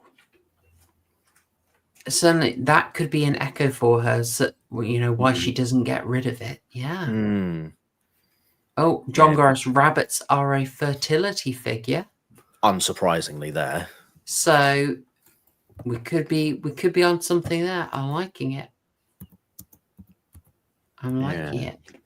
Oh, Lawrence with an interesting fact. So Catherine Deneuve signed a famous petition in real life admitting to having had an illegal abortion. She's now said to be a practicing Catholic. Oh, wow. Yeah, she got in trouble for saying in the wake of the Me Too movement that basically chaps, I don't want to misquote her, but I'm paraphrasing to say it's kind of like, it's going a bit too far. Men should feel free to pester. As in, men should be free to assertively flirt with women. Which, you know, standard attitude, very French attitude. I don't even want to try and say what the correct attitude is because, you know, I think we've all seen the memes of, you know, men leave women alone and why aren't men approaching? So yeah. That's a huge messy double old standard. topic. Yeah. Messy old topic there, but yeah, she got in a bit of trouble for that, which is a bit of a shame. She was trying to be all nuanced about it, and people weren't in the mood for nuance at the time. People don't care about nuance. No, there's no such thing as grey. It's all black. It's only black or white. John Goris has a good point. It did cross. Eraserhead did cross my mind too. Yes, another monstrous pregnancy. If you want to hear more about Eraserhead, go watch me on Lotus Eaters in the first part of our David Lynch series. Shill. £5 a month. There we go. Oh, is it still £5 a month, or has it gone up now? Oh, it might have. It might have been, but you know, it might be £6 a month now, or it's because I remember they were talking about the pricing structure. It might be, but you know what? My David Lynch and Stanley Kubrick series are that good that you will want to do it. I mean, genuinely. I mean, Dan's series, Brokenomics alone, if you follow a bit of the perspectives, he does not give financial advice, but if you use his information and perspectives, that'll pay for itself, to be honest. Yeah. Thank you, Dan. I owe Dan a bottle of wine or something. I'm just reading your post in the backstage, Murgoot, and about the rabbit test, and my God, I'm getting witch cake vibes from this. If you want to know about witch cakes, check out my live stream from many years ago about the Salem witch trials. An excellent live stream, if I may. We actually had oh God, Aidan Paladin. Aidan Paladin, yeah, sober. I cannot comment. Love you, Aidan. I love you, Aidan. But you were hammered when we did the Friday night community quiz that one time. God, that was fun. Such cases. That was immensely interesting. Yeah. In fairness, I'm drinking now, so I'm not going to. Oh yeah. I mean, one Leffe triple, but it's Belgian, so it's like just like our actresses. Way. We just asked. Well, Samson, maybe you'll be on camera soon or something. Maybe with Harry. You know, wouldn't we love that? Oh man, if only the right opportunity was coming up. Sorry, I'll get my grammar correct. Also, did you guys read anything into the fact that Carol and her sister were immigrants? Was Polanski just ahead of his time? I did notice. I did. You know, 2025 lenses on. I couldn't help but notice that the two foreigners in this film, one was a hussy, and the other one was a murderous, potentially a murderous lunatic. What did Polanski mean by this? What did Polanski mean by this? Indeed, we talked at the start that basically it's a great way of alienating them and like making them seem out of place. Yeah. I wondered if there was something about like a particularly French attitude to shagging married men that Sister Helen is demonstrating there. You know, it's in there. But I just took it as a sign of alienation. I don't know if there's anything. Yeah, else. I think so. Because the stuff that we've got going on at the moment in this country ain't got nothing. It's nothing like. No. Yeah, nothing like maybe it's just a judgment on French women. Belgian women. Belgian. Same difference, I know, but I thought they were French until I read the synopsis on Wiki, and they were like, "Oh, they're Belgian." Yeah. I was like, oh, there we go. I didn't mention this actually, but since we've got some. Sorry. All these Belgian women coming over here, eating our rabbits and killing our men. or worse, they're men coming over here solving our mysterious murders. Bloody Belgians. I tell you, we did actually have we had a huge number of Belgians over. Do you know this? Did we? Yeah. So this is more my wife's area of interest, but we had a huge number of Belgian refugees in World War II who came over, and we actually World War One. Sorry, we put them in specific towns. We basically flooded towns with them, and sort of put some of them to work. But basically, it was we'll house you, and they're all in big things. But the thing is, they went back. Which is why no one knows about it, because they went back. Sort of once the war wasn't in their country, weirdly enough, they returned. Really makes you think. Amazing that. Really makes you think. While we have ambiguous symbolism on here on the rabbit, I thought I'd throw something else. Sorry to stop you there, but it's worth noting that even the Belgians decided to opt out of France. Yes. Indeed. We are that good. I'm sorry, we are that good. I know it's an absolute mess, but I mean, we are that good. We're still are, mate. Although, still are. They ain't Belgian coming over. Typical London flat here. Why wouldn't they? I love this. I love the shifting proportions of the flat. Is it too much to say that maybe Stanley Kubrick was taking some inspiration for The Shining and having twisting proportions? Maybe that's too much, but I think there is a deliberate thing here. Yeah, I love that. As she goes deeper into her psychosis, and suddenly the rooms are bigger. Yeah, now is that are the rooms bigger, or is she imagining herself smaller, more childlike, perhaps? Wink, wink. My God.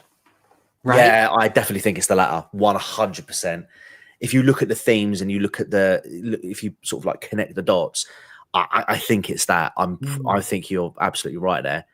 But I had to say, into herself until she snaps. Yeah, I have to say I do love this, because throughout the whole film, I could never actually suss out really how big or little the apartment was, because it was constantly it felt like it was always. It felt very mismatched. Yeah, I think it was. I think it was changing constantly. We see, it's a big thing of it, how unstable it is, how how much weird stuff is happening. Well, the clay wall, when she puts her hands into the wall and they start melding and leaves her handprints, it shows that the apartment is mutable, at least to her. Totally. Did you get massive Videodrome vibes from it? Not massive. I didn't think Videodrome.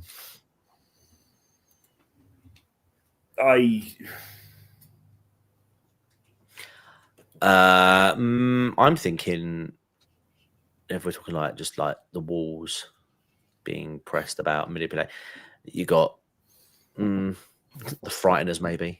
Yeah, Nightmare on Elm Street. Nightmare on Elm Street, yeah. Example. Yeah. The old latex wall technique. Definitely. Yeah, I mean, I think it's such it's wonderful imagery. Of course, it's going to turn up again. There's something about the first time the wall cracks and splits open and you see flesh behind it. That was really making me think of something, and I can't remember what it is. It was really bugging me, but the sort of flesh behind the wall thing. I know I've seen it somewhere. Nightmare on Elm Street both use that. Okay. Maybe it's House with William Catt. Or maybe it was House 2. It's been so long since I've seen them. House 2, the second story. Yep. Brilliant subtitle for a film. Crikey Moses.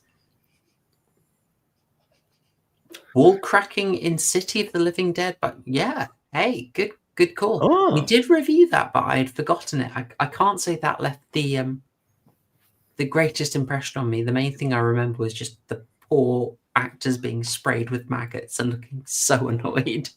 Do you remember that? They're just blasted Yeah. with Oh, good times, good times. All right.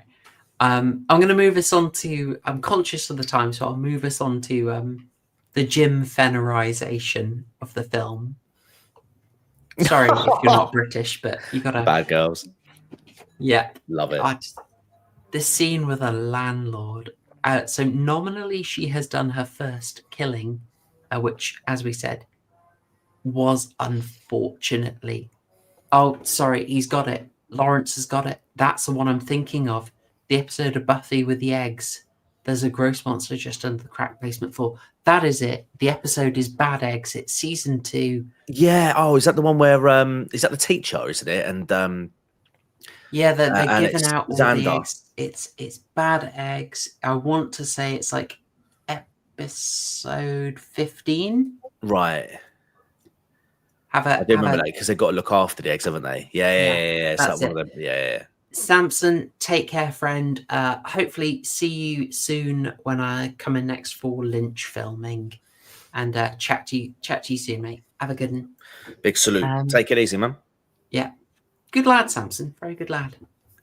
Yeah, Lawrence, that's exactly the episode I'm thinking of. Let me know if I'm out. I think season 2, episode 15. I could be wrong. I'm not as big a Buffy nerd as I used to be, but yeah. This landlord coming in, busting his way in, you knew he was going to start perving.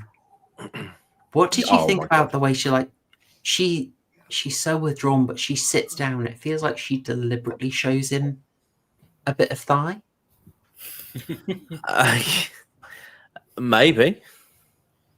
I don't know. I felt like it was a deliberate move. Like she got something from doing the killing and was like, oh, maybe it will help. Maybe this is how I fight my monsters. This is how I get off, basically. It's sort of, it is a bit of a move in this kind of film, like the House of Psychotic Women type of movie, that there is an empowerment through killing, through becoming the sort of avenging angel. But I'll throw it out. Murgoot, what do you reckon? Was she sort of deliberate in it? Was she trying to trap him so she could kill him? No. I still thought she was innocent of that. She was just freaking out and she'd left herself open to further. No matter how much she was disgusted, she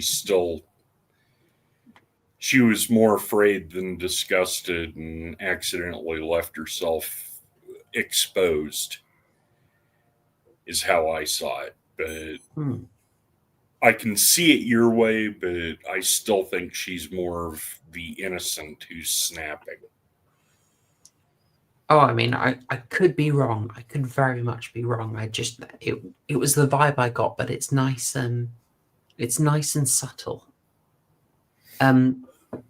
We've had a keen observer here, John Gorris, absolutely correct. Yes, that's Patrick Weimark, who is a bit of a veteran. So he did a bit of work with Hammer. So in the sort of less, how can I say, the weird Hammer war stories side of things.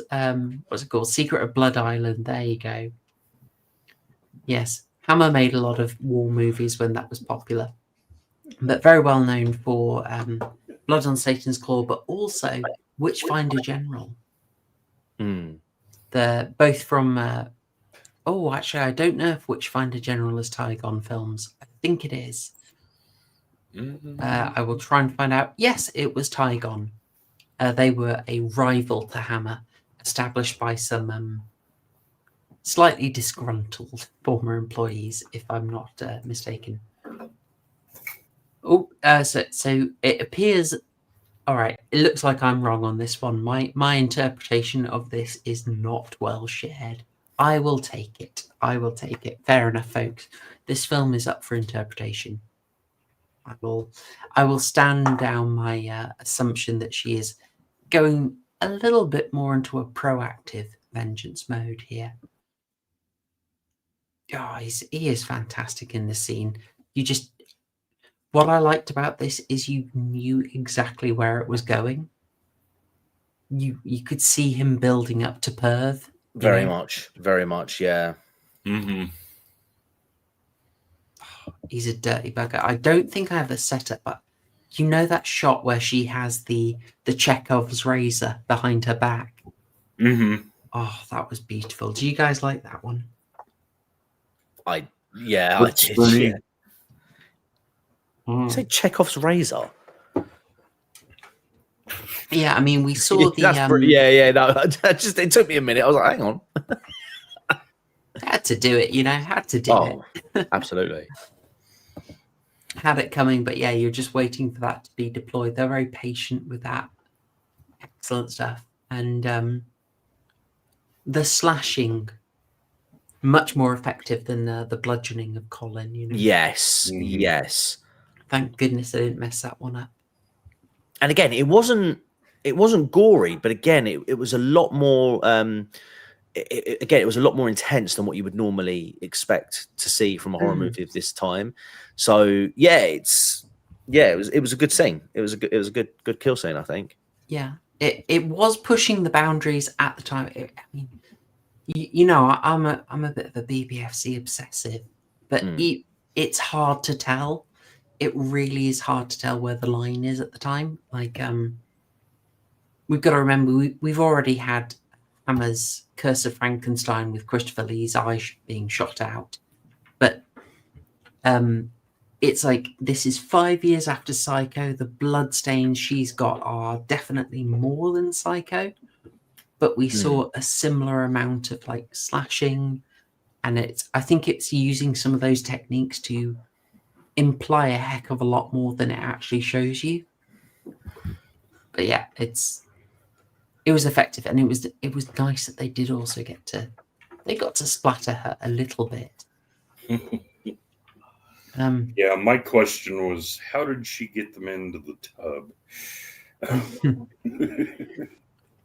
Well, yeah, he's buried under the sofa. I absolutely love this. It's a genius touch of Polanski. It's like she covers them up, and you are left wondering what is real. Like, are they actually under there or not? It's excellent. I guess the answer is it's real to Carol, and that's all that matters. I think so.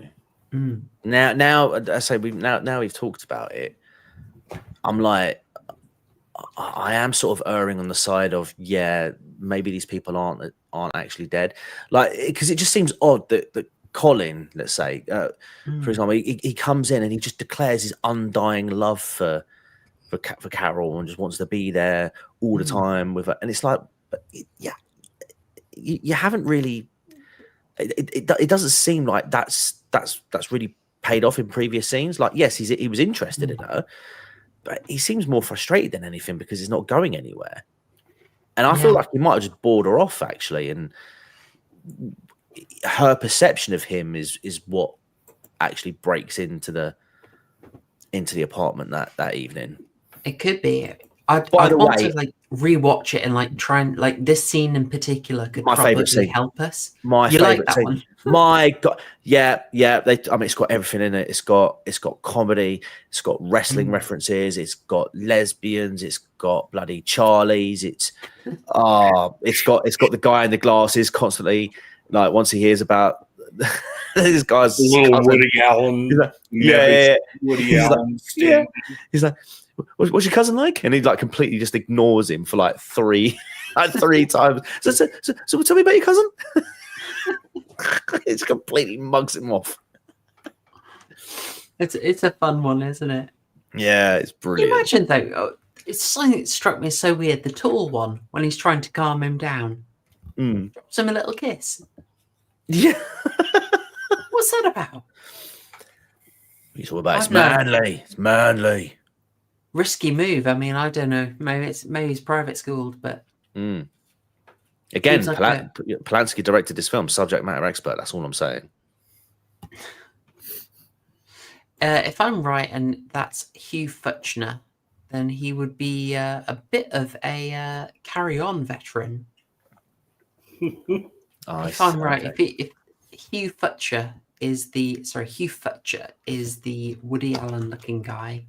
I'm just gonna Google it to confirm, but it blooming is. He's a Carry-On lad. Okay, that would explain it then. You love to see it. But yeah, and Quatermass and the Pit. There we go. It's just this one scene just feels like a little comedy skit, you know, and it's just so out. It's on the one hand, you would think it would feel out of place in this film because the tone of this film just doesn't have any sort of comedy elements to it at all. But then on the other hand, yeah, man, this is how people would talk in the pub back in the day. Yeah. Like, I also like they're clearly nipping in lunchtime. Yeah. Also, just look at that pub. How gorgeous is it? I know. Do you ever go to a Sam Smith's pub? If you're in London, do you ever go to those? Wait, Sam Smith? No, not that one. Oh, good. No. All right. I don't really go to pubs these days, to be fair. It's really, it's quite a shame, but I couldn't tell you the last time I went to a pub.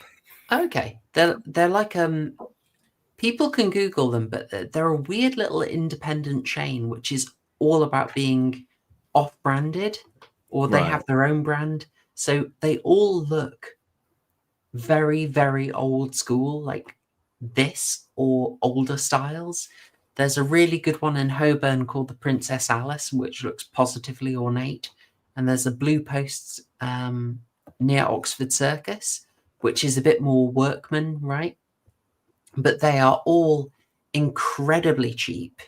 None of them have branded stuff. So it's like no Coke, no Pepsi, no Sprite. It's like an independent brand of Coke. And they pay to have their own beer produced. It's gorgeous stuff. Like a lot of their stuff is brewed in Tadcaster. They get their own rum made. Oh, it's beautiful. Can I just be an absolute autist and pull up like Sam Smith gin? You can. While you're doing that, I mean, besides a couple of wakes I went to this year, which were hosted in pubs, I'm actually pretty sure the last time I went to a pub was probably might have been about 2 years ago. Basically, we went up to Alton Towers, not last year, but the year before, I think it was. And because we were staying there for a couple of days, there was a pub called the Plume of Feather, I think it is, and it was owned by Neil Morrissey. Oh yeah, yeah. So we went there, and he had his own beer like brands. It's the fact that you're telling me about his knockoff brands, like they pay for their own beer and stuff. Yeah, he had his own like beers and ales and stuff like that. Oh, look at that! That is just amazing. Yeah, I don't know if it's even knockoff. It seems like just like a deliberate old style thing. Yeah. What was Neil Morrissey's pub like? Was he going for modern? Was he going for trad? Oh, let me see if I can find it. Bear with me. Where at it? Chat. Do you want to see more pubs? I bet you want to see more pubs, don't you, chat? I'm gonna get you the was it the Princess Alice? I think that's it. Try and see if I find it's the one. Beautiful one. Oh, actually, I think it was in Otoxeter. Oh, Princess Louise. I'm sorry. Apologies. Princess Louise. Yeah. There we go. Let me. Oh, that's tiny. You can't. It had like a It did have a restaurant area as well, but it was quite themed. Here we go. Let me send you this. Let's see if I can send you this. Bear with. Welcome to Pub Watch. Yeah. There you go. There's something from the Princess Louise, and you're all drinking in booze. It's so gorgeous. Don't have hangovers. Right, where are we? Oh, that looks nice. That nice sort of countryside farm pub. Yeah. That's nice. We will get back to Repulsion, I swear, but there's a YouTube pub. I tell you what, actually, do you know what? There's a YouTube channel called his name's Gary Eats, and he actually did a review at that pub. Oh yeah. My wife is a huge fan of his channel. That's partly the reason why we ate there. It's because she was like, "Oh, let's go to the place where Gary Eats went," and we were like, "Okay, how far away is it from Alton Towers?" It's like, "Oh, 20 minutes." Okay, let's do it. All right, you can make that work. Yeah, Gary Eats. Yeah, Gary Eats blooming. I'm not aware of this channel. Oh, it's great. It's great. That is my. Do you know what? That is my dream YouTube channel. Right? These guys just go around the country eating food, and not only are they getting paid by YouTube, right? But these are tax write-offs at the same time. Oh yeah. It's just, come on. That is the life. Crafty. Yeah. All the eating is. You know. It's an expense. It's an expense of the channel. Yeah. It's and it's 3 meals a day sorted. Love it. You know, it's I'm 3 just videos a showing day. you this is their stuff. Like this isn't going to like, I don't know, Aldi or something. This is like they've paid for it. Oh, they've got an Imperial Stout. Nice.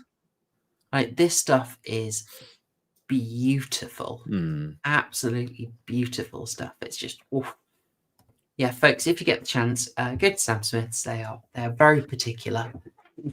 And they're also extremely cheap. That's the other weird thing. They're very, very cheap. There's something about packaging them in those kind of bottles, man, that just makes it feel so nostalgic. Yeah. They're so expensive here in the States. They're like $16 for a 4-pack. Oh, really? And again, they ship them quick because they skunk really quick. Oh. But they're Sam Smith's Tatty Porter's very good. What? You can get that? Oh, yeah. That's amazing. We've had it since the 90s.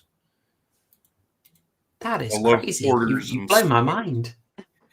Sam Smith's Oatmeal Stout is decent, but the Tatty Porter is better.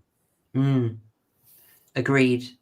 I had a weakness for, well, you know, people may know I worked in Belgium for a while. So I'm not afraid of a fruity beer. But so I tend to go for those. But yeah, the Taddy Porter was a classic. Chocolate Stout I remember liking as well. Have you? I'm assuming you've been to the Isle of Wight before, Horror Show. Oddly enough, no. I don't Really? think I've ever been to the Isle of Wight.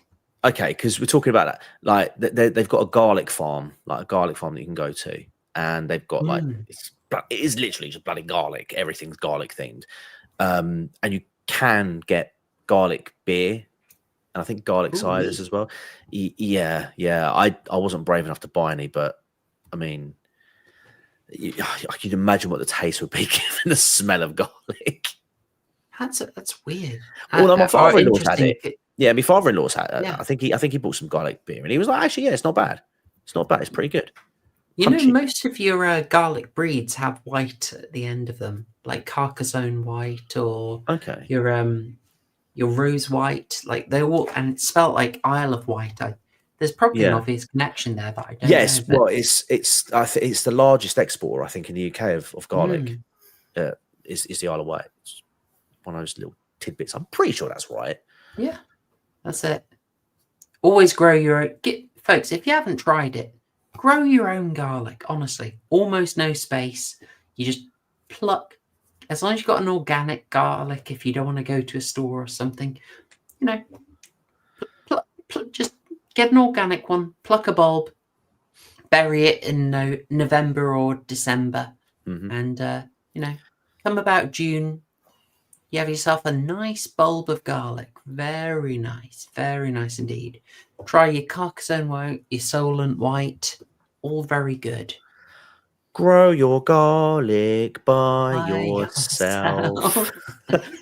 What a callback! Yes. I shouldn't play that as well. Yeah. All right. I will be conscious of our time. We've talked about the sister flooding back in a kind of. I mean, she must have known that something was going to go very, very wrong. Yeah, blatantly. Like, come on. She just wanted to get rattled, though, didn't she? Yeah. Get that leaning She was tower just, right up. she right was up just the thinking Pisa. about, yeah, she was just thinking about that leaning tower of Pisa, and it just made her Charlie's well rigid. Oh, she had the fizzy knickers. I've been watching that Finn Taylor. Disgraceful degenerate. He's hilarious. Yeah. Talking about fizzy knickers too much. I'm not down for it. It's disgraceful. Oh, he's brilliant. He is. He's so good.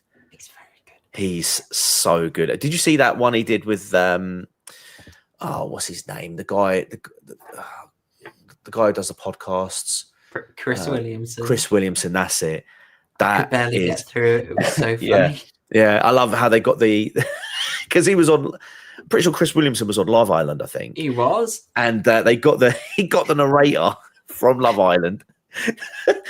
Men, oiled up young boys. Polanski. Best thing was Chris was such a good sport about it. My He God, was loving it, and then he's had a couple of like lefty activists on, and none of them get the joke. No. Tell you what, a notable exception of Ollie Dugmore of Politics Joe, who got it, had a laugh with it. Kudos to him. Whereas Femi looked like he was going to have an aneurysm. What, Femi remained Femi? Yeah.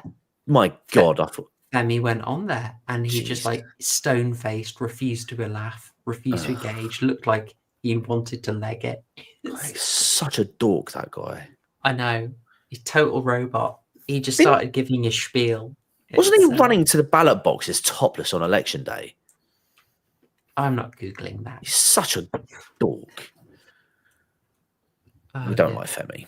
We're not Femi fans around here, No. but we've gained a new respect for Ollie Dugmore for enjoying the joke. Sorry, I should pull us back. I hope you enjoyed our little vacation to delicious pubs and Samuel Smith's beer. But what if there was a horror movie about garlic? Dracula? Oh.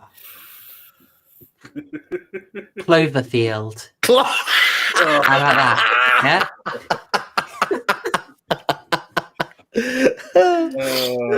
That's the best I can do. I'm not going to top that. No one can top that. Clover. Okay. All right. I mean, there's White of the Living Dead, but we're done. We're done. Cloverfield. Yeah, you ain't topping Cloverfield. No. All right. So the sister comes back. It's like, oh no, what? She flipped out like she was obviously going to do. Oh no. Oh no, I can't believe my sister had a breakdown. Apparently, Polanski was not. He had trouble with the actress, basically. He really wanted her to be, quote, a huge bitch. But really, he couldn't quite get the performance out of her, so he's trying to be like, be worse. And she was like, oh, I don't know. He's I get the Kubrick vibe from researching him. Like he has no money making this, so he's like, right, I've just got to plan it so we waste nothing. And so when she isn't giving the right performance, he's quite harsh on her, being like, just basically, you've got to be a total bitch, is what he wanted. Yes. But the final shots of it, we've talked about the ambiguity of it, the wonderful ambiguity, but then we got a final bit of ambiguity in Michael scooping a absolutely catatonic Carol up and carrying her off while we hear a clock ticking. Murgoot, how do you interpret this final scene, if you don't mind me asking? It's she's catatonic and her fears are still there. When she partially wakes up, she sees the grin. It's shows that Michael really wants her and she's really afraid of him. And then it switches over to a shot of the family picture close up and the absolutely absolute loathing on her face of the father figure. It's all tied in. It lets you know exactly why she hates men. Yeah, it just really sews it all together. That brilliant sort of use of shadow to tell you exactly where you need to look and what matters. Brilliant. Brilliant stuff. Yeah, not much to add to that. You total agreement. Did you take anything different from it, TCG? I just think that Michael was off to do some business with the catatonic body. That's certainly the implication, yeah. I think the fact that she Which is really weird, sorry to interrupt, but that's really weird given there's like an entire apartment complex of people in a room down the hall from it. It just feels ridiculous. But again, if implied, but yeah, it's just weird how like he just gives her this little shit-eating grin. Oh yeah, I mean, I think the implication is like in reality he's probably not taking her away to diddle, but because we're so subjectively in her experience, like we will close on a shot in her eye. It's like in her mind, it's like, yeah, this is Daddy over again, and hence why she hears the ticking of the clock. Yeah, I think so. Yeah, I'm more convinced that. I'm more convinced that we're being subjected to her hallucinations as opposed to reality happening. Or it's like it's a blend, you know, because yes, the apartment is probably trashed. Yes, her sister's probably having a rough time, like processing what's going on around her. Are there dead bodies in the flat? Probably not. You know, the idea of the landlord being a creep. Oh, that's a great point, actually. Yeah. So the landlord being a creep was implied by Helen, just hearing his voice. You know, you know, he sounds like a creep.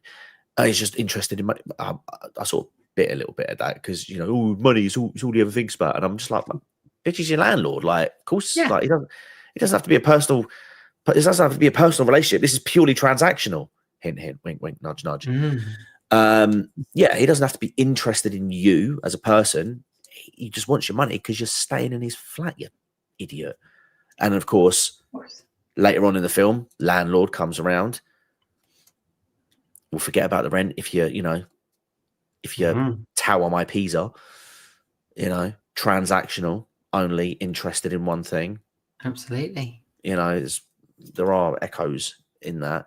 Anyway, yeah. So, I'm convinced that he wasn't going off to do the diddly. But again, she's got such a warped perception of men from conversations she's had with friends, sisters, personal experiences, most notably. That she. I mean, her sister's messed around by the married guy and then goes straight back to him. Yeah. Why else could this man be concerned about my well-being? Oh, he probably just wants to do me. Totally. G. Davis, you're a cultured individual. Yeah, it could be a bit. I know. Don't do yourself down like that, mate. I am the crypt keeper. In terms of age, I am not familiar with the Cardigans' homage to the film in their Hang Around video, but that will be worth a look. Thank you for the reference. That not something I'm aware of, but cool to know that people have made a tribute to this. That's awesome. All right. So, yeah, I agree on the interpretation of this. I think we've done it. Like, there's a lot more we can drill down into. There's so much into it, like the women looking basically dead as they try and beautify themselves. There's all sorts of fodder in this film if you want to do a more direct, intense feminist reading of it. But it's not typically what we do on here. We dabble in it. We don't sort of, we bring you multiple perspectives on it. And if my copy of House of Psychotic Women had arrived earlier, I would love to read you from that.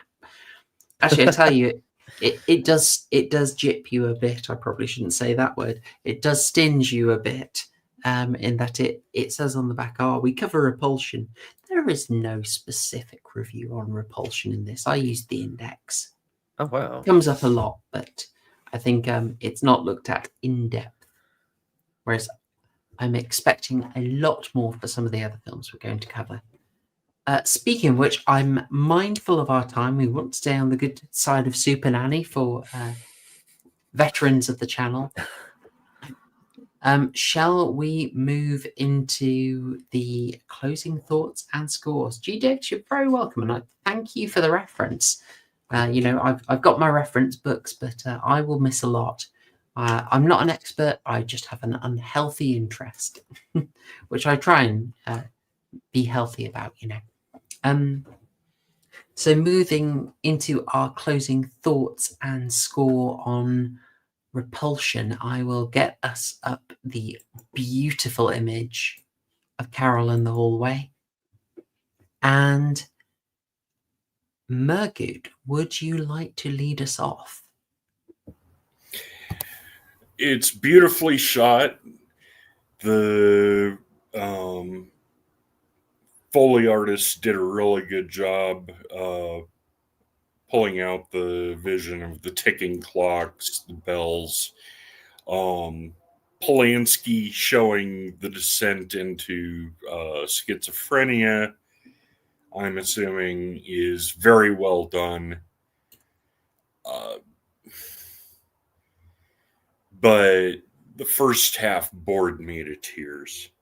I mean, they could have easily cut 20 minutes out of this and it still would have been effective. I was originally going to give it a 6, but now I'm giving it 7 burgers with a little bit of ketchup and off-screen snapping pickles. Snapping pickles. The fair play. Classic pickles. You grab it and you pop it. Yeah. I heard that's a treatment in Iran, but literally did. We're probably listening to the same streams. Okay, a fair play. Okay, 7. All right. I've got a feeling you're saving higher scores for later Polanski's. You're pacing yourself. Well, no, this is only his second film, and it shows. But it's effective. But I was bored for the first half, which takes off a lot of points. No, that is absolutely fair. And as we said, like really early on this, we were all like, it's dragging a bit.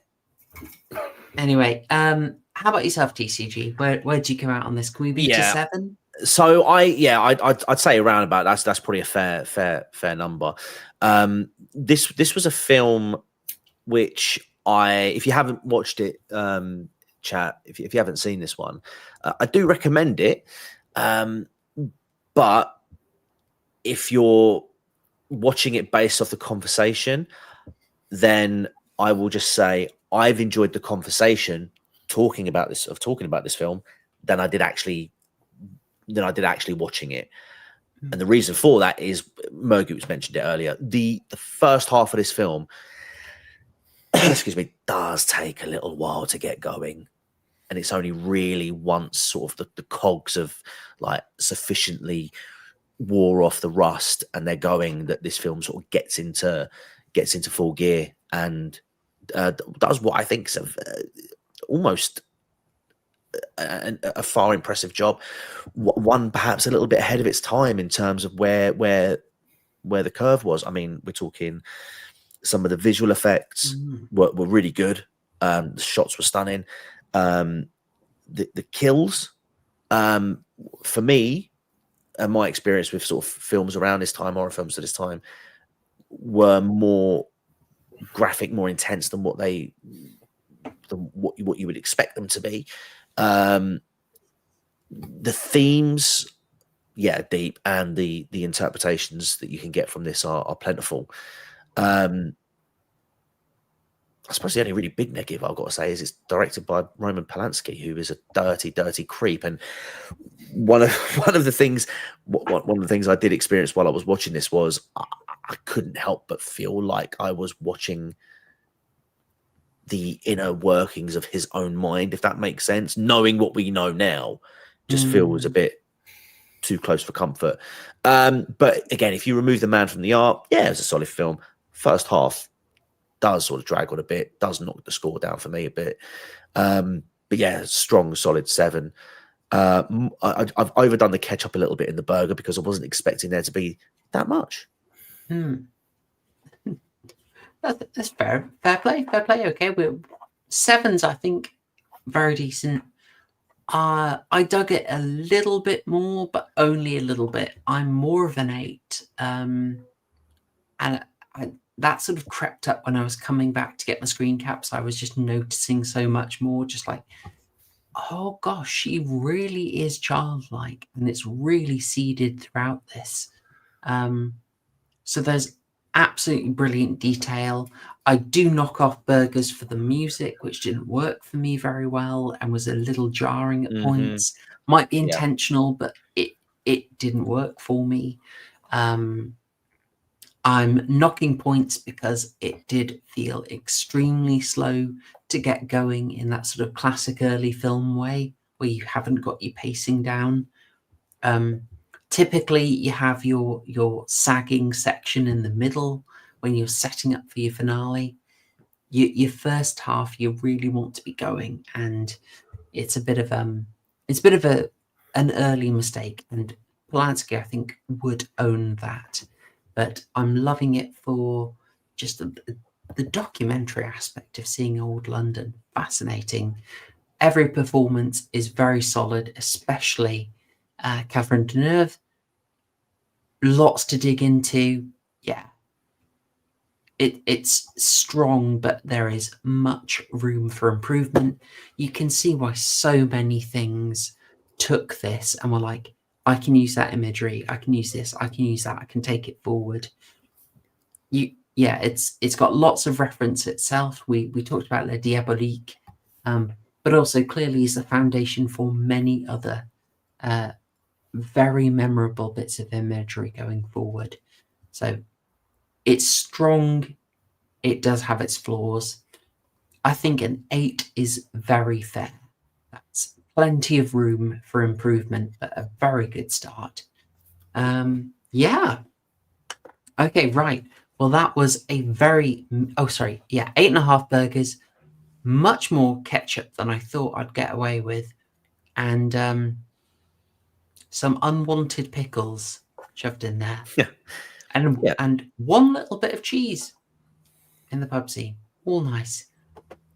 Well, I'm so chuffed to get a chance to read from my John Trevelyan memoirs. Always good. Okay. Going forward, what are we doing? You know what we're doing. What else are we going to do? We're going to go to the next installment in Polanski's Apartment trilogy. We'll be covering The Tenant, which I believe is 1972. But he didn't do that many films called The Tenant, so you'll find it. Look up The Tenant, Polanski, I think 1972. That is what we're covering next week. Rosemary's Baby, we are obviously covering, but it may be a Saturday stream. I've got to work out how we're going to fit that in because I said to the lads before we started, it doesn't feel right to me covering Rosemary's Baby where no one on the panel has been pregnant. So I'm going to try and get you many. I'm making assumptions, TCG. I'm very sorry. Well, don't. All right. I've been carrying my baby now for 2 years. I'm like a bloody elephant. I am. It's 2025. What am I doing? No. So that might be a Saturday stream. Watch out for it. And I also need to leave space for a quiz at the end of the month. So there we go. But it will be covered. Anyway, your horror homework next week. The Tenant. It's a first watch for me. I'm really looking forward to it. And Saturday, bonus stream, Alex Garland's Men 2022. Give it a watch, or my commentary may look absolutely insane. Although if you don't watch the film, maybe I'll have an easier time convincing everyone that the film is extremely spicy. Who knows? Who knows? Lawrence, yeah, Waifu is quite interested in talking about this film, so we're probably going to have her in. And she likes talking about films. It's just, got to make sure Little Horror Show doesn't basically call either of us away. There we go. All right, fantastic stuff. You have had your review of Persuasion, not Persuasion, bloody hell, Repulsion. You've had your review of Repulsion. You've got your homework. You had a fascinating detour into the wonderful world of Sam Smith's beer. Sam Smith's beer. Buy it now. Buy it now. Where is it? There we go. I hope you enjoyed it. Murgoot, TCG, thank you. Really enjoyed this one. Pleasure as always. Great to be back. And thank you, chat, as well. And you've Thank already you very much for having me, and chat's been entertaining as always. Yeah. I'd second that. Good stuff tonight, chat. Great references. And TCG has already found out The Tenant is on Paramount Plus. So fantastic. All right. Excellent, folks. I'm going to leave it there. Slightly over the 2.5 hour deadline. We will just have to with Super Nanny. Folks, I hope you got a fabulous Friday ahead of you and a wonderful weekend after that. Thanks, y'all. Oh, see you all Saturday. Thanks, y'all. Cheers. #Shill Gang.